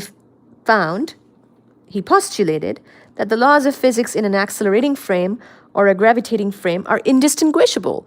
And the people who are in those frames are not necessarily thinking of themselves as anything different. They don't know. They don't feel it. Just like this beetle does not know that it's on that curved surface. So if you're constantly on a curved space-time kind of landscape, do we know? Do we feel much different? Not really. It's the equivalence principle because of that. So Newton, in his landmark Philosophiae Naturalis Principia Mathematica, confessed that he was unable to explain the origin of this mysterious pull. So he's talking about the force of gravity. Like, what is it? What, that's what we're talking about now. What is it? What does this pull mean? Which acted instantly throughout the universe. He coined, we know that it does not act instantly, but that's what Newton had thought. He coined his famous phrase, hypothesis non fingo, I frame no hypotheses, because of his inability to explain where gravity came from. With Einstein, we see that gravity is caused by the bending of space and time. Force, quote unquote force, is now revealed to be an illusion, a byproduct of geometry. In this picture, the reason why we're standing on the Earth is not because the Earth's gravity pulls us down. According to Einstein, there is no gravitational pull. The Earth warps the space time continuum around our bodies, so space itself pushes us down to the floor.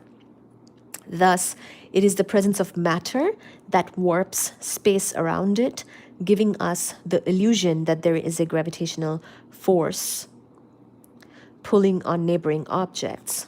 This bending, of course, is invisible, and from a distance, Newton's picture appears to be correct. Think of ants walking on a crumpled sheet of paper, trying to follow a straight line. They find that they're constantly being tugged to the left and right as they walk over the folds in the paper. To the ants, it appears as if there is a mysterious force pulling them in both directions. However, to someone looking down on the ants, it is obvious that there is no force. There is just the bending of the paper pushing on the ants, which gives the illusion that there is a force. Recall that Newton thought of space and time as an absolute reference frame for all motions. However, to Einstein, space and time could assume a dynamic role.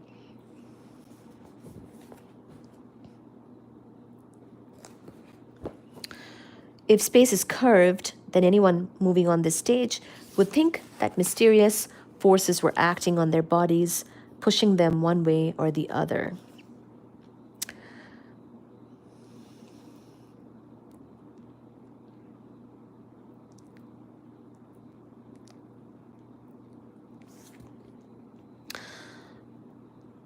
Where did that message go? You asked me about my favorite movie? Interstellar. I do like Interstellar's music. That's probably my favorite part about Interstellar, is its music. So Hans. My favorite guys are Hans and A.R. Rahman nowadays. By comparing space-time to a fabric that can stretch and bend, Einstein was forced to study the mathematics of curved surfaces. He quickly found himself buried in a morass of mathematics, unable to find the right tools to analyze his new picture of gravity. In some sense, Einstein, who once scorned mathematics as superfluous erudition, was now paying for the years in which he cut the math courses at the Polytechnique. In desperation, he turned to his friend Marcel Grossman. Grossman, you must help me or else I'll go crazy. Einstein confessed, never in my life have I tormented myself anything like this, and that I have become imbued with a great respect for mathematics, the more subtle parts of which I had previously regarded as sheer luxury. Compared to this problem, the original relativity theory is child's play. It is true, GR is a lot harder. When Grossman reviewed the mathematical literature, he found that, ironically enough, the basic mathematics that Einstein needed had indeed been taught at the Polytechnique. We all need to go to the Polytechnique, guys. They teach the math there that we need to understand relativity. Okay, Polytechnique, we are coming. And I'm laying down. Oh, God. All right. In the geometry of Bernard Riemann, developed in 1854, Einstein finally found the mathematics powerful enough to describe the bending of space-time. So this mathematics is actually important to get, familiar with if you're going to tackle general relativity. Years later, when looking back at how difficult it was to master new mathematics, Einstein noted to some junior high school students, do not worry about your difficulties in math. I can assure you that mine are still greater. Before Riemann, Mathematics was based on Euclidean geometry, the geometry of flat surfaces. School children for thousands of years had been grilled in the time honored theorems of Greek geometry, where the sum of the interior angles of a triangle equals 180 degrees, and parallel lines never meet. Two mathematicians, the Russian Nikolai Lobachevsky and the Austro-Hungarian Janos Bolai, came extremely close to developing a non-Euclidean geometry, that is, in which the sum of the angles of a triangle can be more or less than 180 degrees. But the theory of non-Euclidean geometry was finally developed by the prince of mathematics, Carl Friedrich Gauss, and especially his student Riemann. Gauss suspected that Euclid's theory might be incorrect, even on physical grounds. He had his assistants shine light beams from atop the Harz Mountains, trying to experimentally calculate the sum of the angles of a triangle formed by three mountaintops. Unfortunately, he got a negative result. Gauss was also such a politically cautious individual that he never published his work on this sensitive subject, fearing the ire of conservatives who swore by Euclidean geometry. Riemann discovered entirely new worlds of mathematics, the geometry of curved surfaces in any dimension, not just 2 or 3 spatial dimensions. Einstein was convinced these higher geometries would yield a more accurate description of the universe. So indeed, yeah, in GR you can have lots of, well, in string theory you can have lots and lots of dimensions, and the basis of that would be GR. Einstein was convinced these higher dimensions would yield a more accurate description of the universe.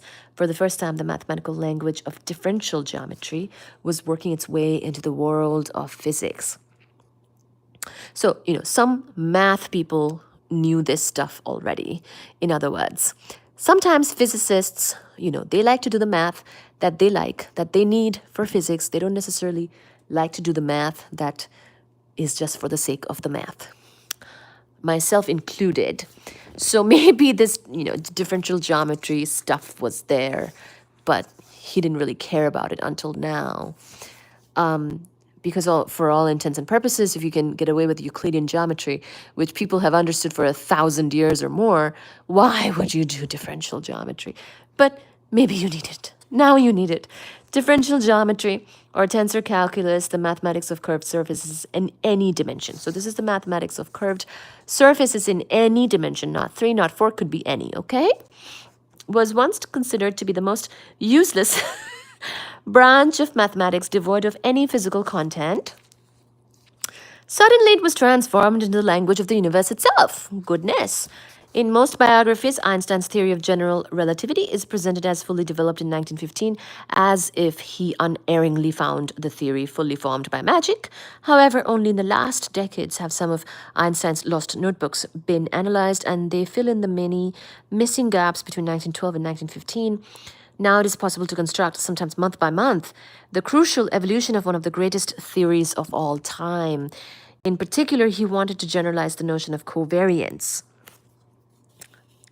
Special relativity, as we saw, was based on the idea of Lorentz covariance, that is, the equations of physics retain the same form under a Lorentz transformation. Now, Einstein wanted to generalize this to all possible accelerations and transformations, not just inertial ones. So pretty much he's kind of generalizing the special relativity equations to non-inertial reference frame as well. And that's basically what the GR class will do if you take it. They'll start with the. So that's why I say when you do the special relativity math, and getting familiar with it is incredibly important to kind of just be used to the notations and the math and all that, which will help a lot with the GR way of doing things. In other words, he wanted equations that retained the same form no matter what frame of reference was used, whether it was accelerating or moving with constant velocity. And basically, if something, you can show it, if you can show some equation that describes all this, say, for an accelerating frame of reference. Of course, then you can also show it for a inertial frame of reference. And if you get results that you would normally expect because you already understand the inertial frame of reference with special relativity, for example, then you are on the right track, or at least you're more on the right track than if you did not. So those types of things, those are the types of sort of checks that one would do. Each frame of reference in turn requires a coordinate system to measure the three dimensions of space and the time. So really four, right? 4 dimensions. What Einstein desired was a theory that retained its form no matter which distance and time coordinates were used to measure the frame. This led to his famed, as in famous, principle of general covariance. The equations of physics must be generally covariant. That is, they must maintain the same form under an arbitrary change of coordinates. Basically, that whole thing he said about the if he fell from the chair, he would not notice that he was weightless. The elevator and the man inside the elevator falling, he's basically saying, because, this acceleration or having an acceleration is kind of like being in a different frame, right? A frame, like a rotation of your frame. So equations of physics, doesn't matter what change of coordinates I've done, the equations of physics must be generally covariant. He's demanding that to be true, and then figure out the math to make that happen, basically. So the physical way of learning, I think it is good to ground these types of concepts with a physical example, whatever works best. It can take some time to figure out what works best. But then you want the math to be able to support what you're, trying to do here. For example, think of throwing a fishing net over a tabletop. The fishing net represents an arbitrary coordinate system, and the area of the tabletop represents something that remains the same under any distortion of the fishing net. No matter how we twist or curl up the fishing net, the area of the tabletop remains the same. In 1912, aware that Riemann's mathematics was the correct language for gravitation and guided by the law of general covariance, Einstein searched within Riemannian geometry for objects that are generally covariant. Surprisingly, there were only 2 covariant objects available to him: the volume of a curved space and the curvature, called the Ricci curvature, of such a space. Oh yeah, we talked about this in our class. There were only 2 covariant objects, the volume of a curved space and the curvature. This was of immense help by severely restricting the possible building blocks used to construct a theory of gravity. The principle of general covariance led Einstein to formulate the essentially correct theory in 1912 after only a few months of examining Riemann's work based on the Ricci curvature. For some reason, however, he threw away the correct theory of 1912 and began to pursue an incorrect idea. Precisely why he abandoned the correct theory was a mystery to historians until recently, when the lost notebooks were discovered. That year, when he essentially constructed the correct theory of gravity out of the Ricci curvature, he made a crucial mistake. He thought that this correct theory violated what is known as Mach's principle. One particular version of this principle postulates that the presence of matter and energy in the universe uniquely determines the gravitational field surrounding it. Once you fix a certain configuration of planets and stars, then the gravitation surrounding these planets and stars is fixed. Think, for example, of throwing a pebble into a pond.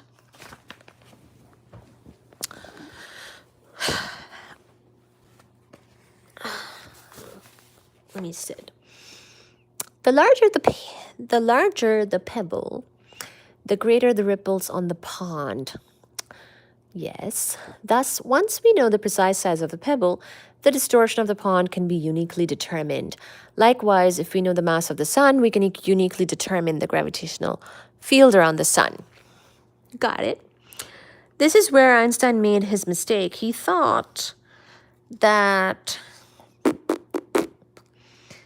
um, he thought that the theory based on the Ricci curvature violated Mach's principle because the presence of matter and energy did not uniquely specify the gravitational field surrounding it. With his friend Marcel Grossman, he tried to develop a more modest theory, one that was covariant just under rotations but not general accelerations. Because he abandoned the principle of covariance, however, there was no clear path to guide him, and he spent 3 frustrating years wandering in the wilderness of the Einstein-Grossman theory, which was neither elegant nor useful. For instance, it failed to yield Newton's equations for small gravitational fields. Because another thing, of course, with all this is that whenever you update a theory, like whenever, all this general theory of relativity equations, better give us what we know already from Newtonian mechanics when those, constraints are placed, of course. So like for example, we know the picture on earth and how we're affected by the sun and all this stuff. Like whatever you're proposing better be able to math out in terms of what we do understand. Otherwise, it's not a valid theory. So he had some difficulties, it looks like, with the math for about 3 years, which is quite a long time. While grouping for the final equations, Einstein focused on 3 key experiments that might prove his ideas concerning curved space and gravity, the bending of starlight during eclipse. So these are the experiments that he focused on to show some of his stuff, which is very important. Because, you can postulate, you can theorize, but if you can't prove it with some evidence, then the theory might just be dead. But in his case, it wasn't, because he did show it. So the bending of the starlight thing during eclipse, that was one of the things he showed. The redshift and the perihelion of Mercury. In 1911, even before his work on curved space, Einstein held out hope that an expedition could be sent to Siberia during the solar eclipse of August 21st, 1914, to find the bending of starlight by the sun. The astronomer Erwin Finlay Freundlich was to investigate this eclipse. And, they had to probably plan this out because it's not like we get an eclipse all the time. And Einstein was so convinced of the correctness of his work that at first he offered to fund the ambitious project out of his own pocket. If everything fails, I'll pay for the thing out of my own slight savings, at least the first 2,000 marks, he wrote. Eventually, a wealthy industrialist agreed to provide the funding.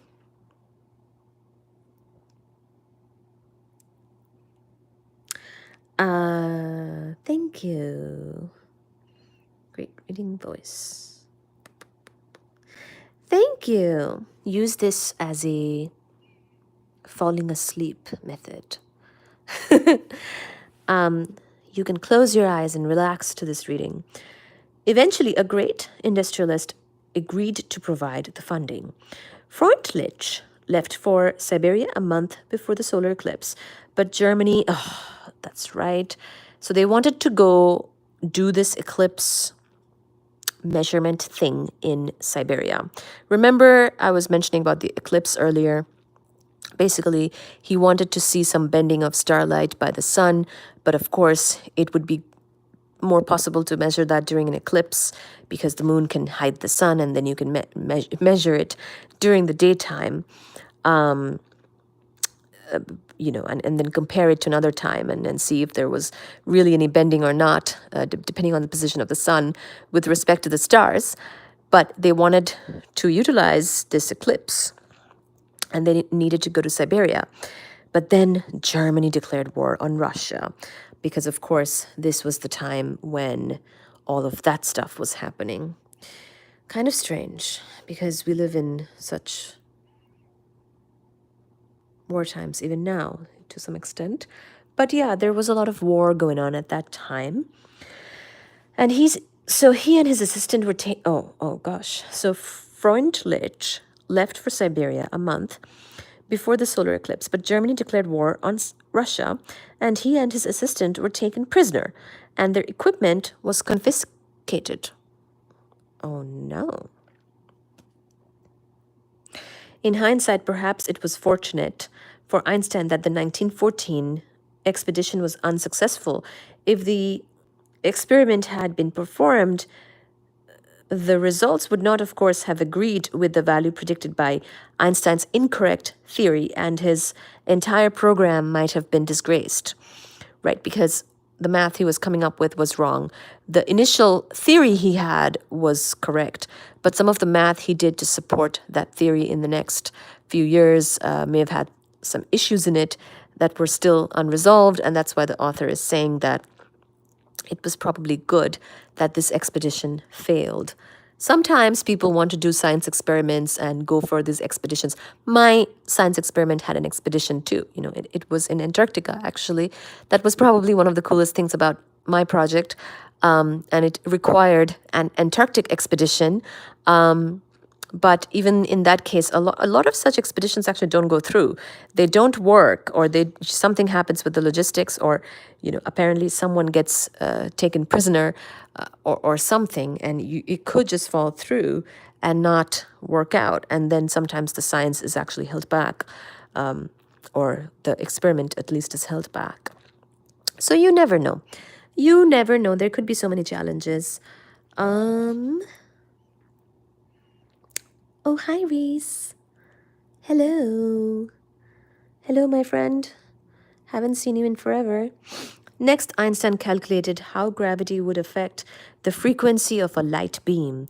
If a rocket is launched from the Earth and sent into outer space, the gravity of the Earth acts like a drag, pulling the rocket back. Energy is therefore lost as the rocket struggles against the pull of gravity. Similarly, Einstein reasoned that if light were emitted from the sun, then gravity would also act as a drag.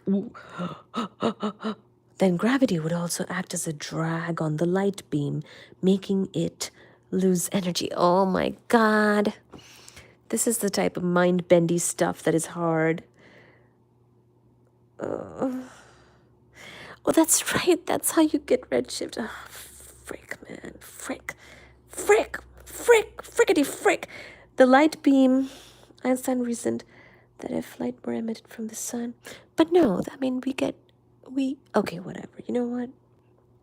I'll keep going. I was thinking of the frequency shifting in the redshift. Redshift happens because of anyway. Forget it. Let me keep going.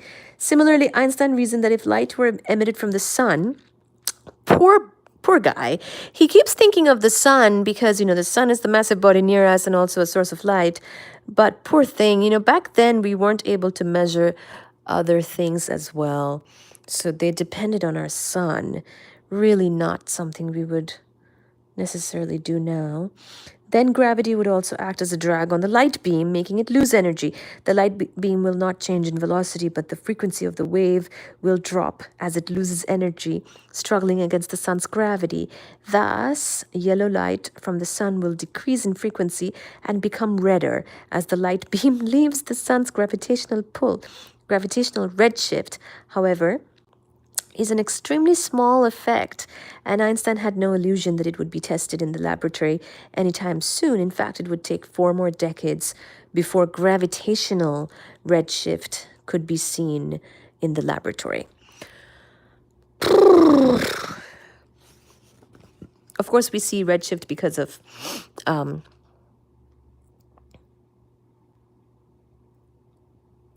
different reason.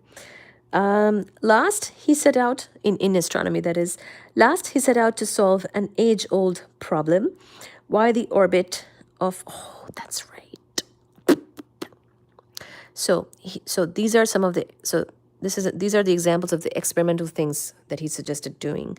So lastly, he tried to do the Siberian expedition to get the starlight bending because of sun.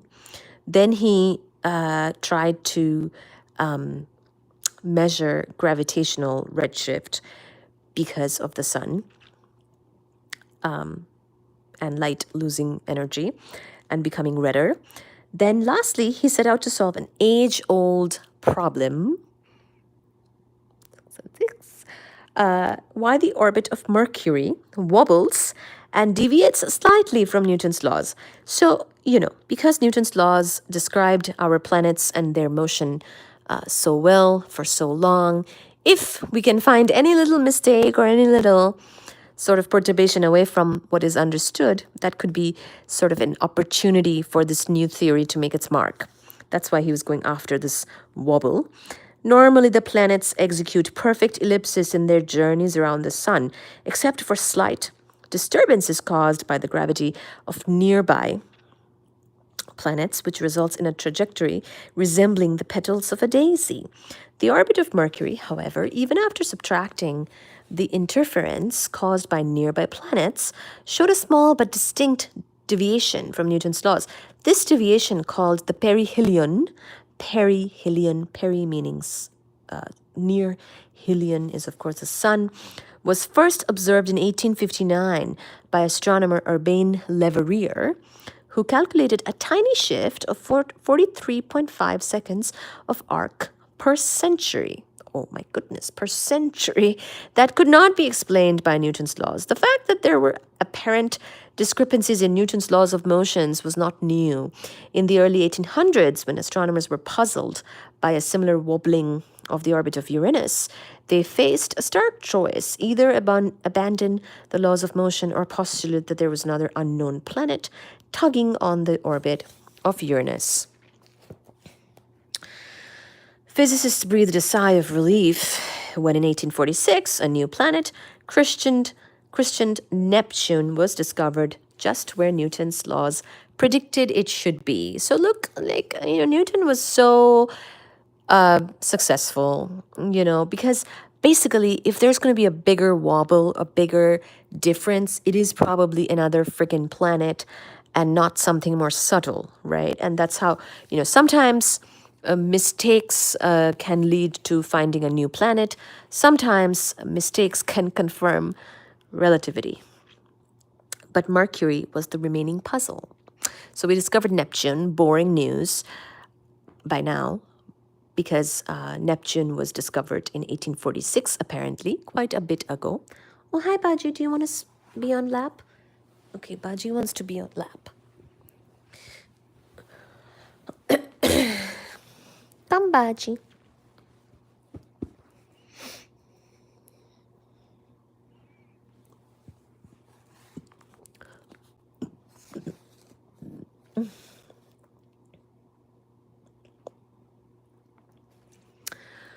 So Mercury was the remaining puzzle. Rather than discard Newton, astronomers in time-honored tradition postulated the existence of a new planet. Oh, God. They thought there might be a new planet, Vulcan, circling the sun within the orbit of Mercury. In repeated searches of the night sky, however, astronomers could find no experimental evidence for such a planet.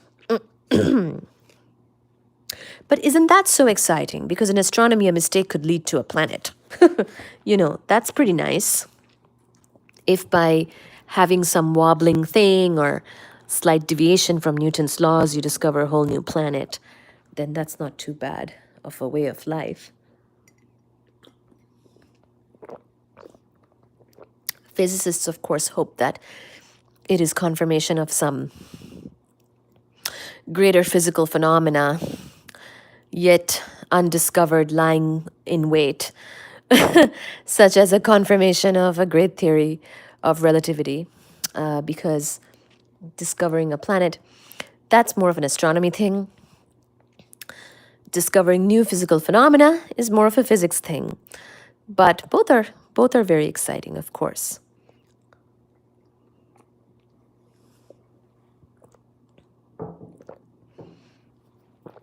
Ah, having some tea.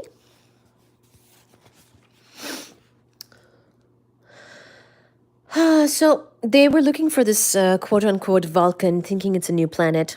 Einstein was prepared to accept the more radical picture, or sorry, the more radical interpretation. Perhaps Newton's laws themselves were incorrect, or at least incomplete. So nobody wanted to say that Newton's laws were incorrect or incomplete, but Einstein was actually willing to accept that radical picture. In November 1915, after wasting 3 years of the Einstein-Grossman theory, he went back to the Ricci curvature, which he had discarded back in 1912, and spotted his key mistake. Einstein had dropped the Ricci curvature because it yielded more than one gravitational field generated by a piece of matter, in seeming violation of Mach's principle. More than one gravitational field generated by a piece of matter, in seeming violation of Mach's principle. But then, because of general covariance, he now realized that these gravitational fields were actually mathematically equivalent and yielded the same physical result. This impressed upon Einstein the power of general covariance. Not only did it severely restrict the possible theories of gravity, it also yielded unique physical results because many gravitational solutions were equivalent. In perhaps the greatest mental concentration of Einstein's life, he then slaved away at his final equation, shutting out all distractions and working himself mercilessly to see if he could derive the perihelion of Mercury. Because he had a real life observation to deal with. Because of Mercury's wobbling at the perihelion, he wanted to see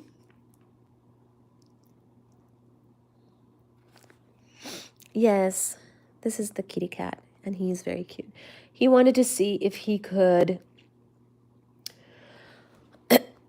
make the math work out for that with his GR. So this is going to be very important to Einstein's GR because, it's kind of difficult to confirm GR or to show that it's correct without these types of experiments and real life anchoring. His lost notebooks show that he would repeatedly propose a solution and then ruthlessly check to see that it reproduced Newton's old theory in the limit of small gravitational fields. Yes, this is very true. We had to do this in our classes too. Whenever you do something new, of course, you have to make sure that it works in the limit of small gravitational fields so that you know that Newton's theory is working in those situations, and then you extend your theory to cover more cases. This task was extremely tedious since his tensor equations consisted, of 10 distinct equations rather than the single equation of Newton. If it failed, then he would try another solution to see if that reproduced Newton's equation. This exhaustive, almost Herculean task was finally completed in late November 1915, leaving Einstein totally drained.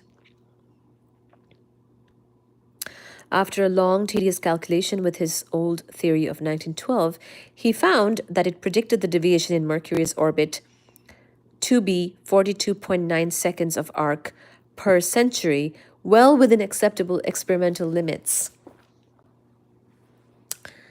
Wow, Baji. Wow, Baji. Mercury wobbling has been confirmed.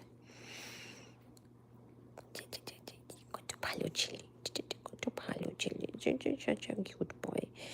Baji's a cute boy. Goodness!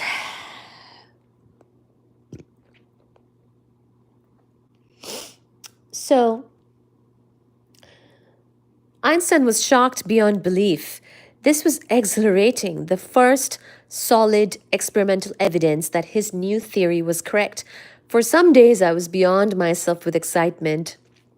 He recalled, "My boldest dreams have now come true, the dream of a lifetime. To find the relativistic equations for gravity was realized." So, relativistic equations of gravity was, first of all, not easy to get, to realize because it's a lot of very difficult and complicated math. And then that too, to realize them correctly without making mistakes, which he had been making for some time. And then to also confirm Mercury's wobbling that was yet unanswered, with the Newtonian way, and to use that as an evidence for his own new theory. This was really quite something, a very big accomplishment indeed. What thrilled Einstein was what thrilled Einstein was that through the abstract physical and mathematical principle of general covariance, he could derive a solid, decisive experimental result. Imagine my joy over the practicability of general covariance and over the result that the equations correctly yield the perihelion movement of Mercury. Within the new theory, he then recalculated the bending of starlight by the sun. Because remember, the new theory meaning he has now corrected his math. The addition of curved space to his theory meant that this final answer was 1.7 seconds of arc, twice his original value, which is about a 1/2000th of a degree. He was convinced that the theory was so simple, elegant, and powerful that no physicist could escape its hypnotic spell. Hardly anyone who has truly understood it will be able to escape the charm of this theory, he wrote. The theory is often incomparable beauty. Miraculously, the principle of general covariance was so powerful a tool that the final equation, which would describe the structure of the universe itself, was only 1 inch long. Yes, it's very condensed, so it's only 1 inch long. Physicists today marvel that an equation so short can reproduce the creation and evolution of the universe. Physicist Victor Weisskopf likened that sense of wonder to the story of a peasant who saw a tractor for the first time in his life. After examining the tractor and peering under the hood, he asks in bewilderment, "But where is the horse?" The only thing to mar Einstein's triumph was a minor priority fight with David Hilbert. Oh, that's right. Hilbert. Oh, poor Hilbert. Perhaps the world's greatest living mathematician. While the theory was in its last final steps before completion, Einstein had given a series of 6 two-hour lectures at Göttingen for Hilbert. Einstein still lacked certain mathematical tools called the Bianchi identities that prevented him from deriving his equations from a simple form called the action. Later, so he had math troubles. I mean, he did. Poor Einstein, he struggled. He really struggled with his math. Because it's not easy, if you all this stuff, Bianchi identities, the action, all this stuff. I mean, Hilbert, the mathematician, might be doing all this in his free time, but generally physicists don't have to take all this math, or they're not made to necessarily. So you have to go learn it if your theory needs it, I suppose. But you might not have covered it already. Later, Hilbert filled in the final step in the calculation, wrote down the action, and then published the final result by himself, just 6 days ahead of Einstein. Oh, that's terrible. Oh no, don't do that, Hilbert. See, mathematicians, man. A little bit of trickery there. Einstein was not pleased. In fact, he believed that Hilbert had tried to steal the theory of general relativity by filling in the final step and taking credit. Eventually, the rift between Einstein and Hilbert healed, but Einstein became wary of sharing his results too freely. Today, the action by which one derives general relativity is known as the Einstein-Hilbert action. So they got hyphened together. See, in history, they may have fought, but later on, history made them united. Hilbert was probably led to finish the last tiny piece of Einstein's theory because, as he often said, physics is too important to be left to the physicists. Oh, fuck off. I'm sorry. Okay.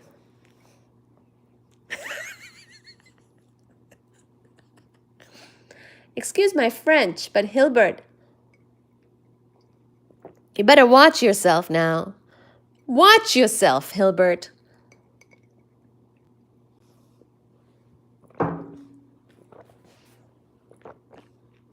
How dare you?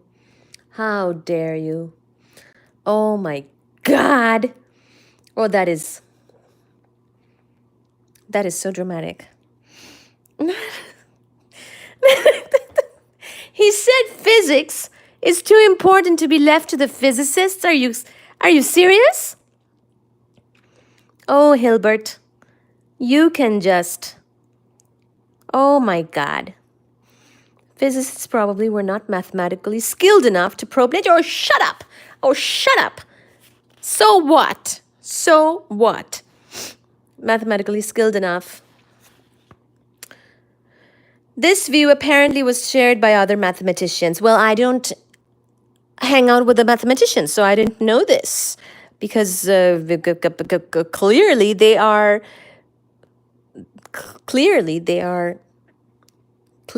not very nice. The mathematician Felix Klein would grumble that Einstein was not innately a mathematician, but worked under the influence of obscure physical philosophical impulses.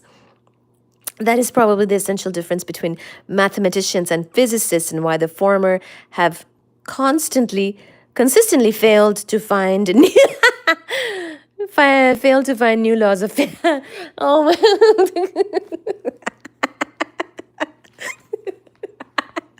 If only all of the importance was given to only math, Hilbert, and whatever the frick, Felix frickin' Klein. As if. Oh my God.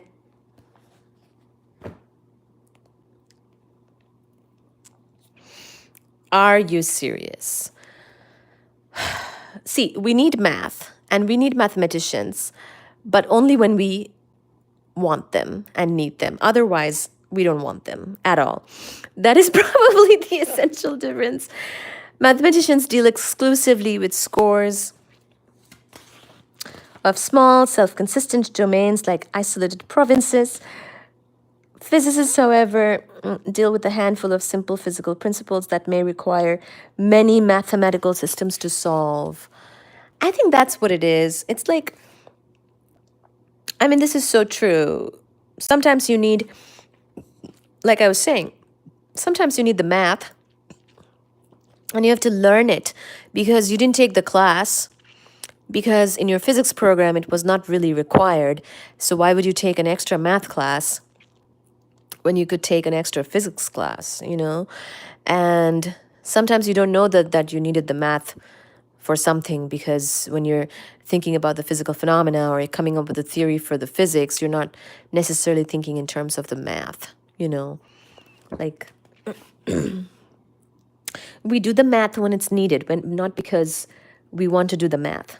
Although the language of nature is mathematics, the driving force behind nature seems to be these physical principles. For example, relativity and the quantum theory. Thank you.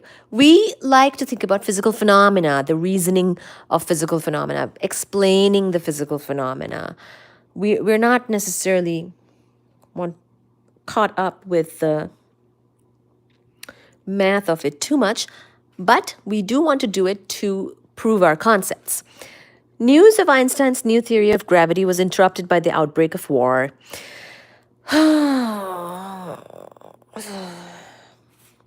In 1914, the assassination of an obscure Yugoslavian archduke touched off the greatest bloodletting of its time.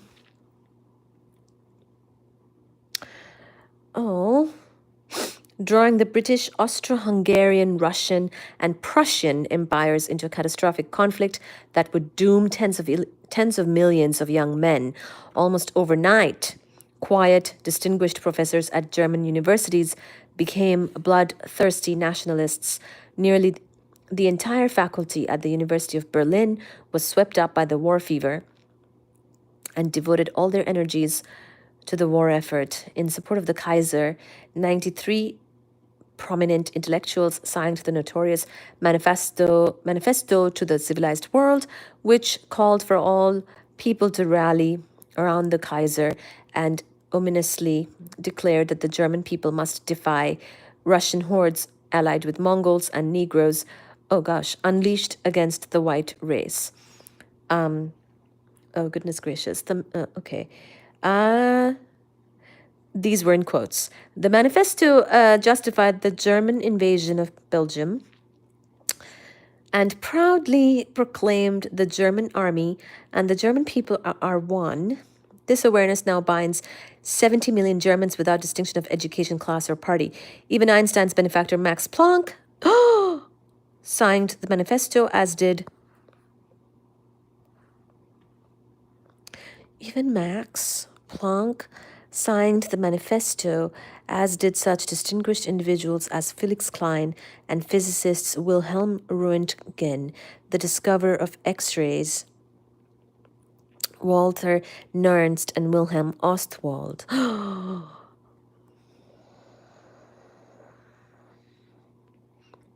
Oh, God. So things were very polarized back then. Kind of like how things are now, too.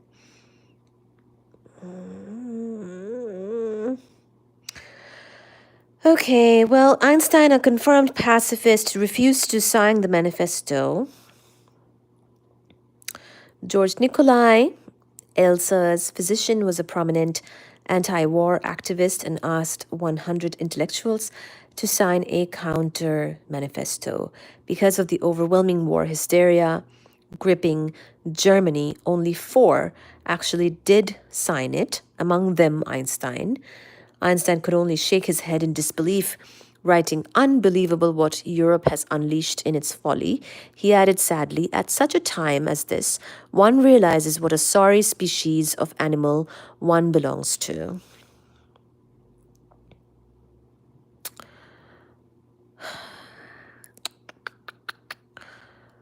Oh gosh. Okay, there's some more drama that's going to unfold in the next few years that we will pick up on next time. Oh, you know what? We're very close to the end of this chapter. Let's just finish it. We're almost done with chapter 4.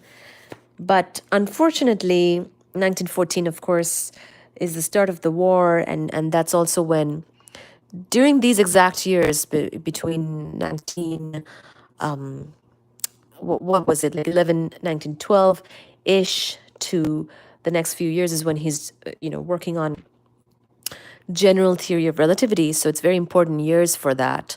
And so I am troubled to see that it was we knew that it was such a troubled time, but it does affect things. So, if any of you find a mistake in general relativity and want to correct it, well, you can blame the war for that. Maybe the war distracted him, but even then he did a very good job. Anyways, in 1916, Einstein's world was rocked once again, this time by the astonishing news that his close, idealistic friend Friedrich Adler, the same physicist who generously gave up a potential professorship at the University of Zurich in Einstein's favor, had assassinated the Austrian Prime Minister Count Karl von Sturck in a crowded Vienna restaurant, shouting, "Down with the tyranny, we want peace." The entire country was riveted by the news that the son of the founder of the Austrian Social Democrats had committed an unspeakable act of murder against the nation. Adler was immediately sent to prison, where he faced a possible death sentence. While awaiting his trial, Adler returned to his favorite pastime, physics, and began writing a long essay that was critical of Einstein's theory of relativity. In fact, in the midst of all the turmoil he had created by the assassination and its potential consequences, he preoccupied himself with the idea that he had found a crucial error in relativity. Oh my gosh, I can't believe I was just saying about How, if you found an error in relativity, you can blame the war. And Adler thought that he had found an error in relativity. Adler's father, Victor, seized upon the only possible defense available to his son, realizing that mental illness ran in the family. Victor stated that his son was mentally deranged and pleaded for leniency. Hi, cat love. As proof of his madness, Victor pointed to the fact that his son was trying to disprove Einstein's well accepted theory of relativity.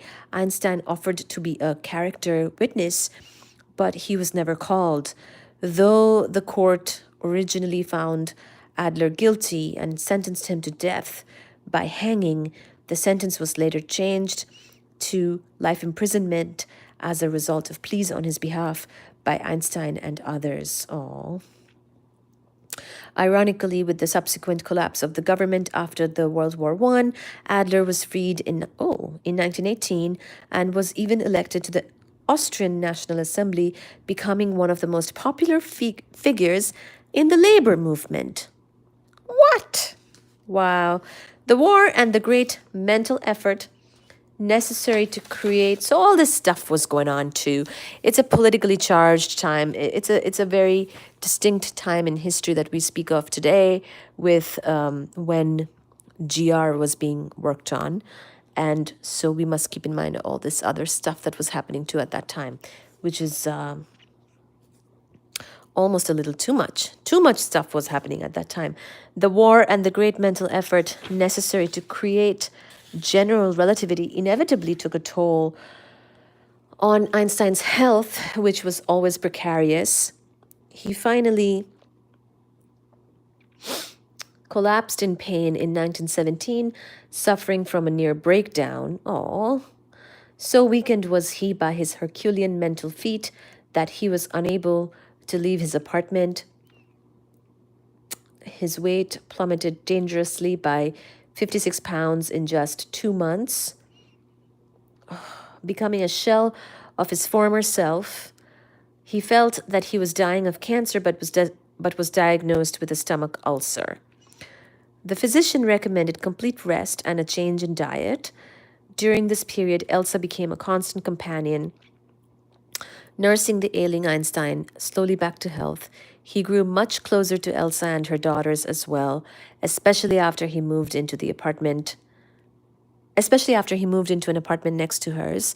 In June 1919, Einstein finally married Elsa. So basically between 1911-ish to 1919 was when he was spending this time working on general relativity, and he moved into the apartment next to Elsa's, who was the cousin that he was close to, and he finally married her in 1919 with very definite ideas of what a distinguished professor should dress like. She helped to usher in his transition from a bohemian bachelor professor to an elegant, domesticated husband, perhaps preparing him for the next development in his life as he emerged a heroic figure on the world stage. Wow. The next chapter is called The New Copernicus. Oh my gosh. Oh my gosh. So, he's doing big things, and it's challenging big things, but also there was the war, all the upheaval in his life, and all the circumstances changing. But looks like that being near Elsa was helpful, and he thought maybe that he was kind of like over with his health and everything, but he got better, thankfully, and emerged a heroic figure. He was ready for his next up leveling, Einstein. So we're gonna read about that next time. We finished chapter 4 today. What a feat. So we covered the last part of chapter 3 and we finished all of chapter 4. So next time we can pick this up and look at this. I have made some notes on it earlier.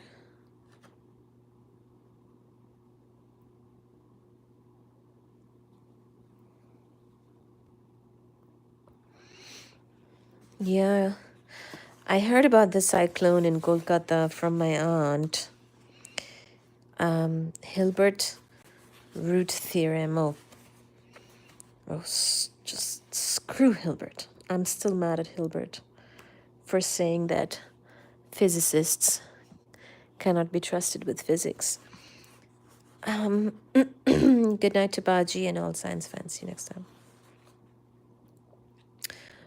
Dana left flooding in Kolkata. Yeah, I did. Chapter 5. I'm just seeing what this.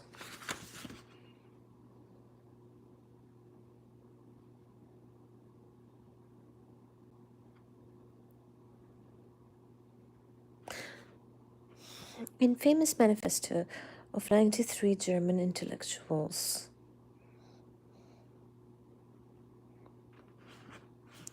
that had infuriated.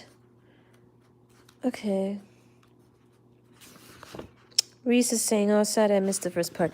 Yeah, we covered the last part of special relativity work and those years. And then we began the general relativity timeline. But if you just go back on this live, then you can catch up with what we covered there, Reese. So no worries, you can just go back.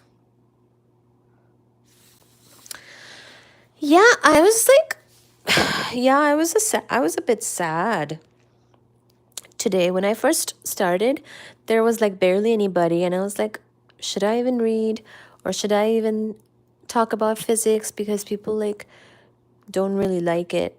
I mean, well, a lot of people like it, but a lot of people don't really stay on the live anymore after I start talking about physics.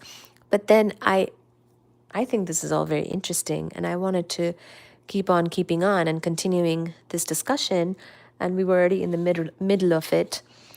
So I think we will continue.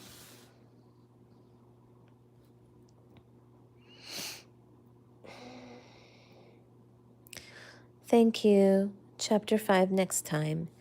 Yes. Yes, indeed.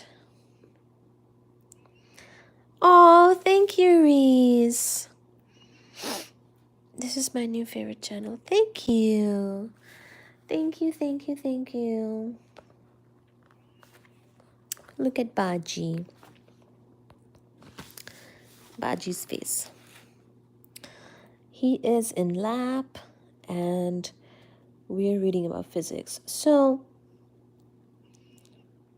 yeah, so we will wrap up this World War I timeline in chapter 5, it looks like. And then, yeah, what time is it? Oh, yeah, okay. And then we will, because we know he comes to the US, right? Einstein came to the US. You know, Einstein's house here, it's not too far from me. It's just a few hours away. Because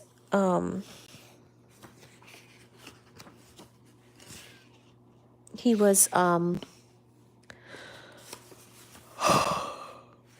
at, what's the place called? Princeton. So that's in New Jersey, right? Hey Google, where is Princeton University? The address for Princeton University is Princeton, New Jersey, 08544. There you go. So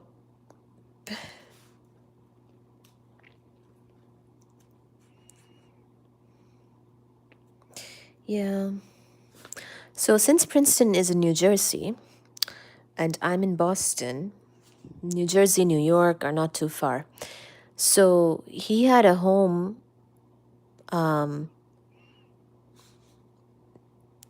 in Princeton, and I think the university actually kept that house, and I might even be able to visit it.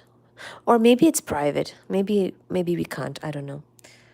Einstein was right about people being animalistic and overly ghastly.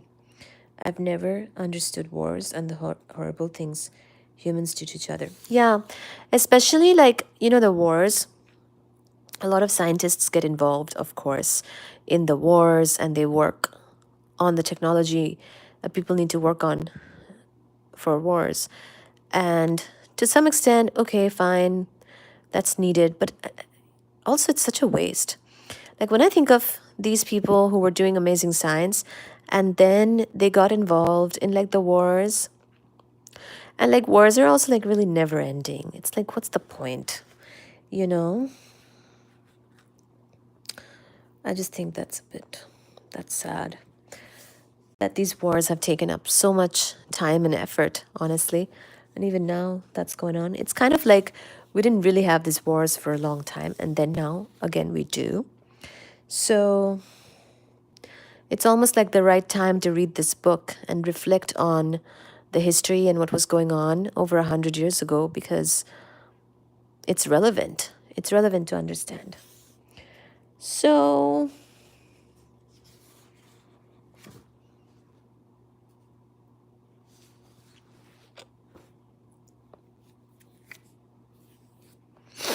yeah.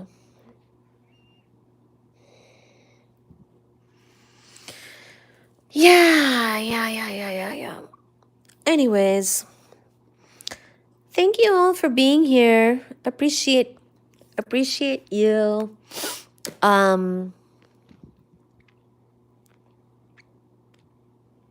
Yeah. Well, war also benefits a lot of people, gotta. The thing is, physics, astronomy, astrophysics, these are so much more interesting topics, but nobody cares. People care about, other things, and power and money and all that. So I'm just glad for the 3 or 4 of you who accompany me during these lives where we talk about physics and we continue to read. And we will read fun things too. I was thinking tomorrow's live, I might read a little bit about. Tomorrow's live, I might read a little bit of a murder mystery again, and then get back to the physics book as well. After that, we'll see what I feel like doing. But I think there's a lot to learn and discuss. So thank you for being here once more. Good night. Good night.